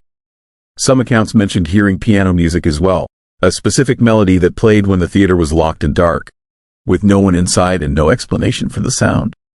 That was when I became truly frightened. I had dismissed the applause as something mundane, something that could be explained away by rational thought. But a piano? A piano playing a specific melody with no one there to play it? That crossed the line from mysterious into something genuinely disturbing and supernatural. That suggested intentionality. That suggested a conscious presence in the building. That night, I waited. I locked the front doors and turned off all the lights except the ones in the main auditorium. I sat in one of the plush seats in the orchestra pit, right in front of the stage, and I waited for something to happen. Hours passed. The building was so quiet I could hear the blood rushing in my ears. The darkness was so complete that I couldn't see my own hand in front of my face. Then, around 12:30 in the morning, I heard it. The piano began to play. It was coming from somewhere backstage, a melody that was beautiful and heartbreaking at the same time. The notes were clear and perfectly played, each one distinct and precise. But there was a haunting quality to the music, a sadness that seemed to emanate from the instrument itself. The melody wasn't something I recognized, but it was specific enough that I knew immediately this was not a random sound or a trick of the building, its acoustic properties. Someone or something was playing that piano. I stood up, my legs shaking, and moved toward the stage. The music continued, filling the auditorium with its creepy, eerie presence. I climbed onto the stage, moving slowly in the darkness, and headed toward the backstage area where the piano was located. The music grew louder as I approached, more intense, more urgent. When I reached the backstage piano room, the music stopped abruptly. The silence was somehow worse than the sound had been. I pulled out my flashlight and swept the beam around the room. The piano was there, a beautiful old instrument that must have been restored dozens of times over the decades. The keys were undisturbed. The bench was empty. There was no sign that anyone or anything had just been playing. But the air smelled different. There was a faint scent of perfume, something floral and old-fashioned, lingering in the room. The cold air from the balcony had followed me here, and the temperature in the piano room was bone-chilling. I didn't stay backstage very long. Over the next several weeks, my experiences in the theater became more frequent and more terrifying. The applause from the balcony happened almost every night now. The piano music played at irregular intervals, sometimes lasting only a few seconds, sometimes continuing for several minutes. And I started to hear other sounds, footsteps in the aisles, the rustling of fabric, as if someone in a long dress was walking through the auditorium. A voice, whispering words I couldn't quite make out, echoing through the darkness. The building had become haunted in the most literal sense. A ghost was making her presence known, performing for an audience of one. I researched Eleanor Voss obsessively during my free time. I found photographs of her in old theater programs. She was beautiful, with dark hair and eyes that seemed to look directly out of the image with an intensity that made me uncomfortable. In several photographs, I could see her seated at the piano, her hands poised over the keys, her expression suggesting a depth of emotion and artistic talent that was remarkable. One night, unable to resist my curiosity, I brought a recording device to the theater. I wanted to document the piano music, to capture evidence of what was happening so that I wouldn't feel like I was going insane. I set up the recorder on the bench near the main piano and waited. The music came at 1 in the morning. It was the same haunting melody, played with perfect precision. I recorded the entire performance, which lasted about 4 minutes. When it stopped, I let the recorder run for another minute to capture the silence that followed. Then I went home and listened to the recording in my apartment. The melody was beautiful. It was also deeply disturbing because it was undeniably real. It was there on the recording, clear and unmistakable. This wasn't the hallucination or a trick of my perception. This was something objective and verifiable. I became obsessed with identifying the melody. I played it for musicians, music teachers, anyone who might recognize it. Nobody could identify it. It wasn't from any standard classical repertoire. It wasn't from any musical I could find. It seemed to be a unique composition, something that existed only in this context, played by this ghost, in this building. That was when the disturbing realization hit me. The melody Eleanor Voss was playing every night was not a famous piece. It was something she had composed, something she had written, and she was playing it night after night, year after year, long after her murder, performing an eternal concert for an audience that was never there. She was stuck, trapped in a loop of performance and repetition, unable to move on, unable to rest. But that wasn't the most horrifying part. The most horrifying part came when I finally managed to have a conversation with Eleanor. I know how that sounds. Believe me, I know exactly how insane that statement seems. But it happened, and I I'm going to tell you exactly how it occurred because you need to understand the full scope of what I experienced. It was November. I had been working at the theater for a month. I had decided to do something risky, something that probably qualified as dangerous from a psychological standpoint. I had decided to attempt direct contact with the ghost. I brought a Ouija board to the theater, something I had purchased at a novelty shop downtown. I didn't really believe the board would work. I had never used one before, but at that point, I was desperate to understand what was happening. I set up the board on one of the seats in the auditorium. I sat down in front of it, put my hands on the planchette, and I spoke to the darkness. I asked if anyone was there. For a long time, nothing happened. I sat in the silence, feeling foolish, wondering if I had finally lost my mind. But then, gradually, the planchette began to move. It moved slowly at first, almost tentatively, as if the entity using it was testing whether it could actually make the device work. Then it began to move with more confidence, spelling out letters. Eleanor. Eleanor. My hands were shaking so badly I could barely keep them on the planchette. I was terrified and fascinated in equal measure. I asked Eleanor why she was here, why she wouldn't leave the theater. What was keeping her trapped in this place? The response took a long time to spell out. The planchette moved slowly from letter to letter. HELEFTMEGRE, HEKILEDMEGRE, HESHELDDIEGRE, the DMELODYSMYWRNING. He left me here. He killed me here. He should die here. The melody is my warning. I removed my hands from the planchette and sat back, trying to process what I had just read. Eleanor, this murderer was never caught. She was saying he should have died in the theater. She was saying the melody was a warning. But a warning about what? A warning to whom? Before I could ask another question, the temperature in the auditorium plummeted. It dropped so quickly that I could see my breath misting in front of my face. The lights flickered and went out, plunging me into complete darkness. And I heard the piano music start, but this time it was different. This time it was distorted, played at irregular speeds, the notes clashing against each other in a way that created something discordant and terrifying. It sounded like the piano itself was screaming. I grabbed my flashlight and ran toward the exit. I had made a terrible mistake in trying to contact Eleanor. I had opened some kind of door that I didn't have the ability to close. As I reached the lobby, I heard the applause. Not distant applause from the balcony, but loud, thunderous applause that seemed to come from everywhere at once. Hundreds of voices clapping in unison. An audience that didn't exist, performing a response to a performance that had been given 70 years ago. I got out of the building and didn't go back for a week. But I did go back eventually, because something Eleanor had said bothered me. She said the melody was a warning. And the more I thought about it, the more I realized I didn't understand what she was warning about.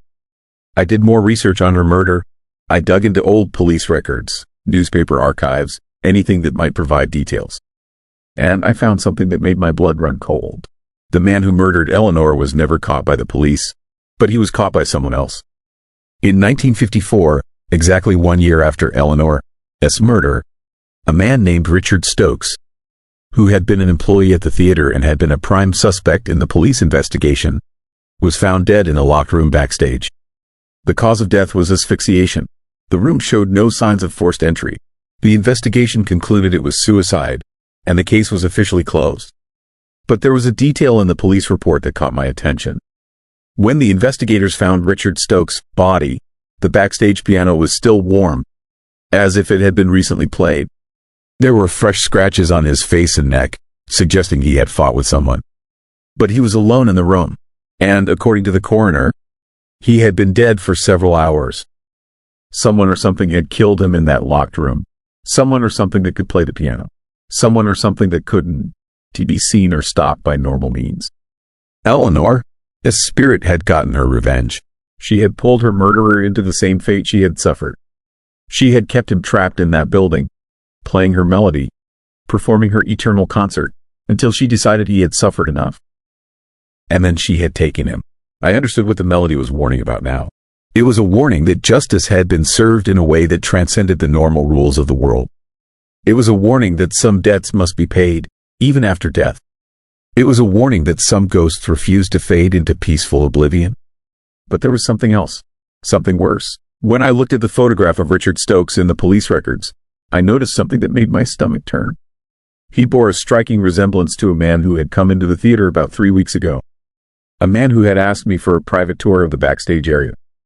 A man whose interest in the piano room had seemed unusual and intense. A man I had seen staring at the stage with an expression of deep concentration and unease.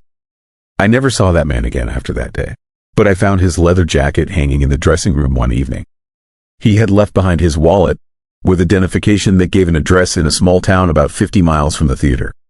When I finally worked up the courage to call the local police in that town, they informed me that the man had been missing for approximately 2 weeks. He had disappeared from his home without any explanation. His family was very concerned. Police had filed a missing persons report, but there had been no leads. I told the police I thought he might be at the theater. They checked the building and found nothing. But that night, after they left, I heard the piano music again. And this time it was joined by a second voice. A male voice, moaning in agony, repeating the same words over and over. Words that sounded like an apology. Words that sounded like a plea for mercy.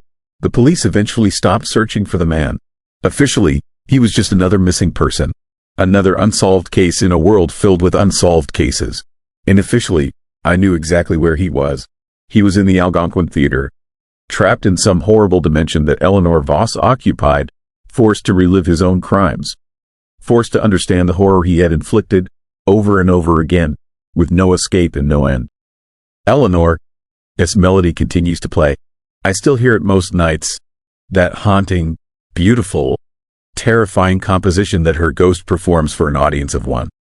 The phantom applause from the balcony continues as well. Sometimes it sounds like hundreds of people cheering. Sometimes it sounds like only one person clapping slowly and deliberately. I left the job 3 months ago. I couldn't take it anymore.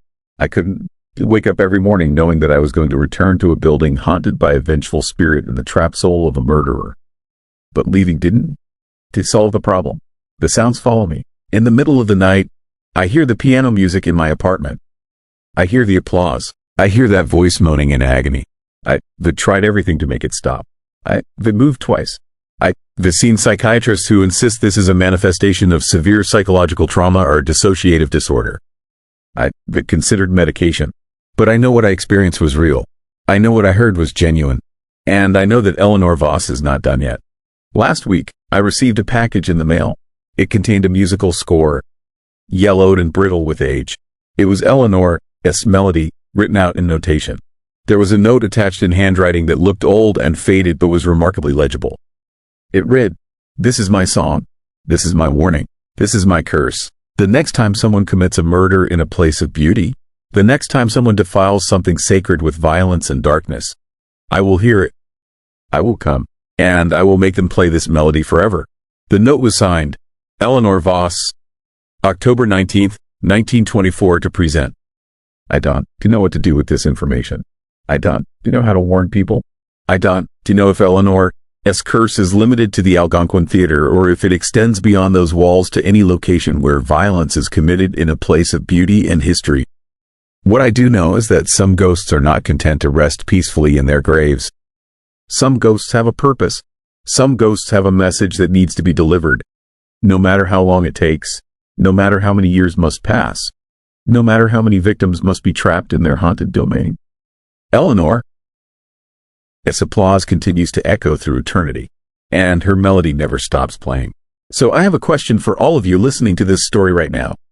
If you heard phantom applause coming from an empty room, if you heard a melody playing on an instrument that nobody was touching, would you investigate? Or would you run? Would you try to understand what was happening? Or would you ignore the signs and try to live your life as if nothing was wrong? Tell me in the comments below what you would do if you found yourself in a haunted place like the Algonquin Theater.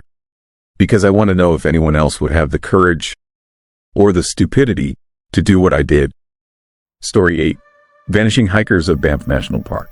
I never believed in things that couldn't be explained. Not until I found the file. My name is Marcus Webb, and for 30 years I kept quiet about what I discovered in my father's basement. He was an RCMP officer, a mountain ranger for the Canadian Rockies, and he died taking secrets to his grave. But I can't live with this anymore.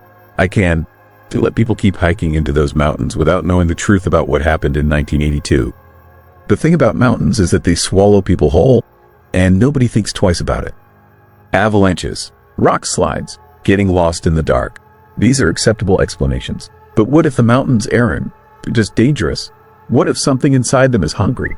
It started on September 15th, 1982, when 4 hikers set out from the town of Banff, Alberta, heading toward Lake Minnewanka. Their names were Derek Morrison, Susan Chen, Robert Paulson, and a young girl named Amy Morrison, who was Derek's daughter. She was only 16. The weather was perfect that morning. Clear skies, cool air, the kind of day that makes you feel alive. They had good equipment, plenty of water, and they told the ranger station when they'd be back. They were supposed to return by 6 in the evening. My father was working that day. He was a careful man, methodical, the type who filed reports in triplicate and documented everything. When the hikers didn't check in by 8 o'clock, he was the first to organize the search. That is important, you understand, because my father was not the type to exaggerate or let fear cloud his judgment. The search began at dawn on September 16th. 23 ranger volunteers spread through the trails around Lake Minnewanka, checking every path, every campground, every possible place where 4 people might have gotten lost. By noon, they found nothing. No signs of struggle, no abandoned gear, no bodies. It was as if Derek Morrison and his group had simply vanished into the air. The eerie silence of that discovery, the complete absence of any trace, created a terrifying mystery that would haunt the region for decades. What made the situation more disturbing was what some of the search volunteers began reporting. They spoke of feeling watched, not followed, exactly, but observed by something that existed just outside the line of sight. Several rangers mentioned seeing shadows moving between the trees, shadows that didn't correspond to any person or animal in the search party. These weren't solid shapes. They were darker areas, patches of blackness that seemed to shift and undulate across the rocky terrain and through the pine forest. When the rangers tried to focus on them directly, the shadows would drift away, always just at the edge of vision, always just far enough away to avoid being fully understood. One ranger, named Thomas Mackenzie, reported seeing a shadow figure standing motionless on a ridge overlooking the search area. When he pointed it out to his partner, the figure was gone. But Mackenzie swore it had been watching them. He said he felt a cold dread move through his chest when he looked at it, a primal fear that made every instinct in his body tell him to run. The official reports from the RCMP at first attributed these sightings to stress, fatigue, and the power of suggestion. 4 people were missing. The rangers were scared and exhausted. Of course, they were seeing things that weren't there. This is how institutions explain away the unsettling and terrifying phenomena they don't understand. My father didn't believe that explanation. Not after what he witnessed himself on the 3rd day of the search. I found his handwritten notes in a locked metal box buried beneath old hiking maps and equipment catalogs. The pages were yellowed, the ink faded, but his words were still clear. He wrote about the afternoon of September 18th, when he was alone near the northern edge of Lake Minnewanka, searching a series of caverns that cut into the mountainside. He was examining the rocks, checking the entrance to one of the larger caves, when he felt the temperature drop. Not gradually, all at once, as if he stepped through an invisible barrier from summer into the depths of winter. His breath came out in white clouds. His fingers went numb, and then he heard the sound. He described it as a whisper that came from inside the mountain itself.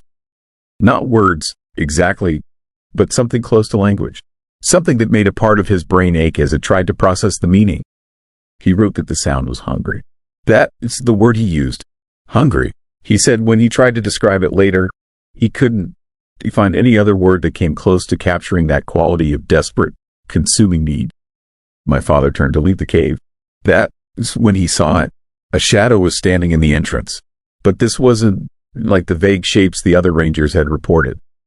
This shadow was defined, almost solid, a figure with the approximate shape of a person but rendered in absolute darkness. It was taller than any person could be, with limbs that seemed too long, too articulated. And it was looking at him. My father wrote that he knew it was looking at him because he felt the weight of that attention like physical pressure on his chest.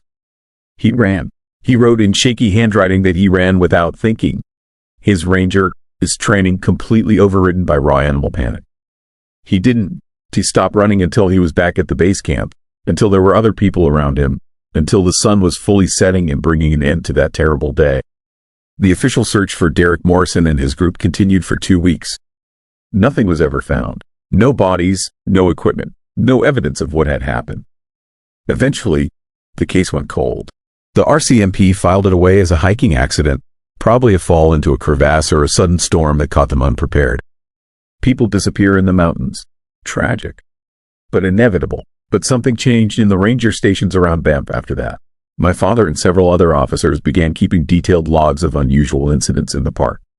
Strange sightings, unexplained cold spots, the feeling of being watched in certain areas of the hiking trails. Rangers refusing to work certain shifts because they claimed the mountains felt hostile, hungry, actively malevolent.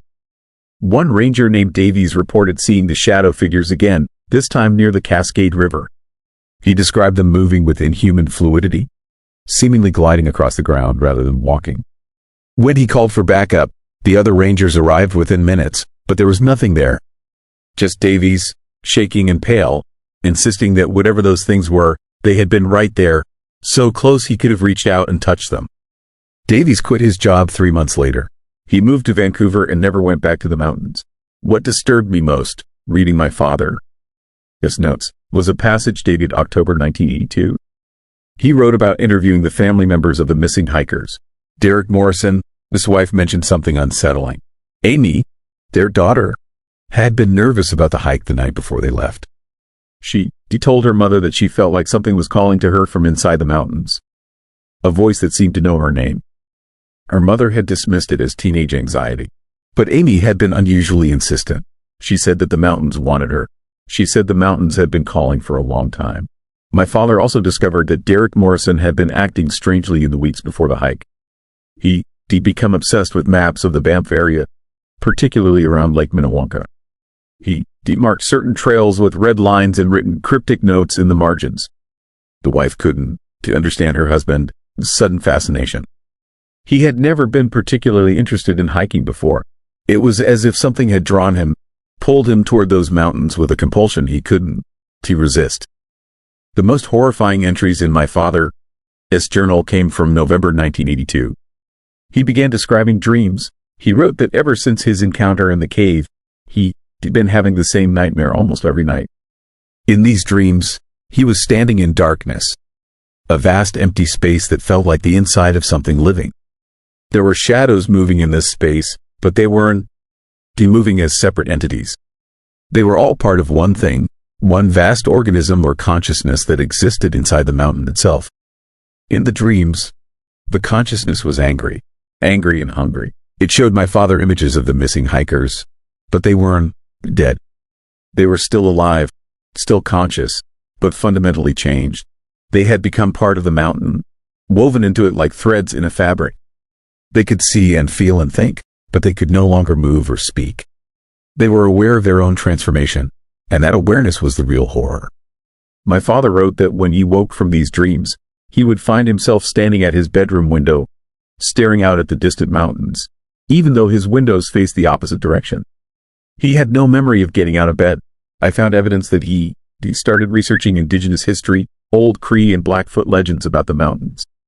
He'd written down stories about shadow spirits that inhabited the high peaks, entities that predated human civilization, that fed on human consciousness, human awareness. The legends called them the Watchers, the old ones, things that existed in the spaces between perception, that could only be seen partially, tangentially, never directly. My father, his career deteriorated after that. He became erratic, filing unusual reports, requesting transfers away from the Banff region. The RCMP noticed his behavior and quietly moved him to a desk job in Calgary. Within 2 years, he retired on medical grounds. The official diagnosis was severe anxiety and depression. No one mentioned what he'd actually seen in those mountains. No one wanted to admit that something in Banff National Park defied explanation. I left home when I was 18, desperate to get away from my father, his paranoia, what I thought was his mental illness. I built a normal life. I went to college, got a job, got married, had kids. I tried to forget about the missing hikers and my father's cryptic journals. But then, last year, my father died. When I was cleaning out his house, I found the locked box. Inside were all his notes, organized chronologically, each page carefully dated. I also found newspaper clippings, dozens of them, going back decades. Missing hikers, people disappearing in the Banff area, a hunter in 1967, 3 campers in 1975, a ranger in 1988, another group of 4 in 1995.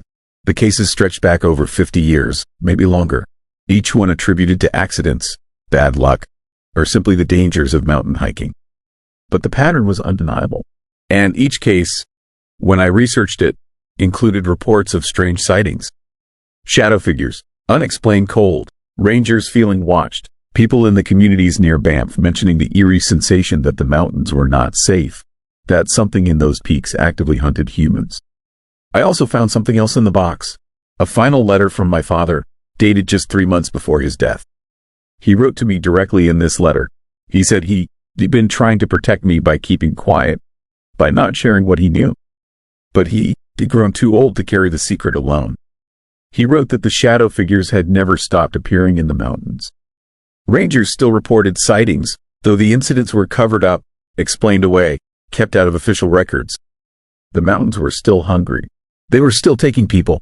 But worse than that, my father wrote that he believed the entity or consciousness inside the mountains was growing stronger.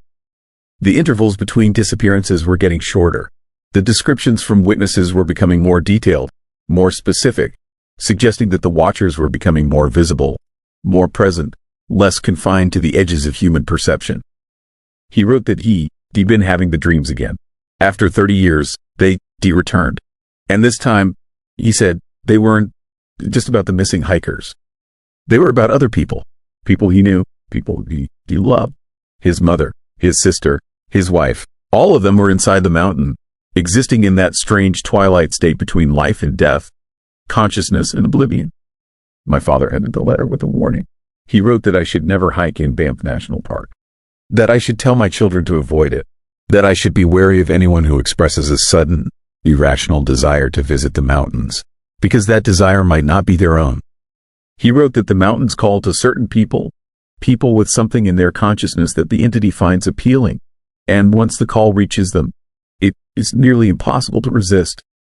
I spent the last year trying to convince myself that my father was simply mentally ill, that his paranoia and his fears had clouded his judgment.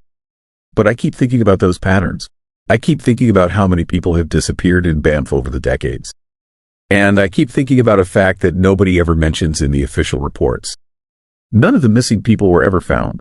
Not a single body, not a piece of equipment, not a drop of blood.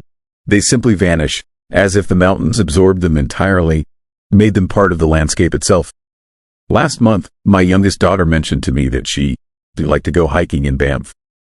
She said she'd been having dreams about mountains, about something beautiful and mysterious calling to her from the peaks.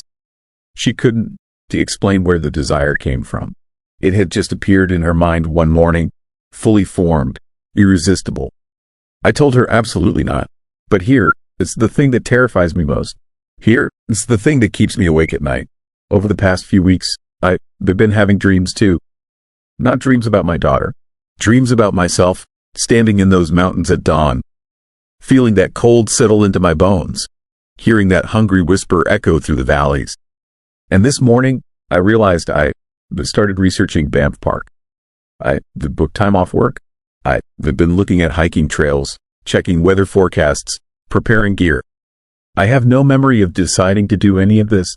It is as if someone else has been using my hands, my mind, my consciousness, while I watch helplessly from some distant part of myself. The mountains are calling me now. I don't know if I'm writing this story as a warning or as a confession. I don't know if I'll be able to resist the pull much longer. I don't know if I'll be hiking in Banff in the next few weeks. If I'll be stepping onto those trails where the shadows move between the trees, where the cold descends like an invisible hand, where the mountains will finally claim what they've been calling for. All I know is that something waits in those peaks, something ancient and patient and desperately, overwhelmingly hungry. And it's still out there, still watching, still calling to us through the mist and the darkness, still taking people into itself, adding them to whatever vast consciousness exists inside the stone and ice and shadow. If you ever visit Banff, if you ever find yourself hiking those trails, remember this story. Remember the missing hikers of 1982. Remember that the mountains are not a place of beauty and refuge. They trap. A mouth waiting to swallow you whole. And if you start having dreams about the peaks, if you begin to feel that irrational pull toward the mountains, if you wake up and realize you've somehow driven halfway to the park without remembering it, then you'll know the watchers have noticed you. You'll know they recalling. And like me, like Derek Morrison and his daughter Amy, like all the others who vanished into those terrible, beautiful mountains, you probably want to be able to resist for very long. The mountains are calling. They're always calling.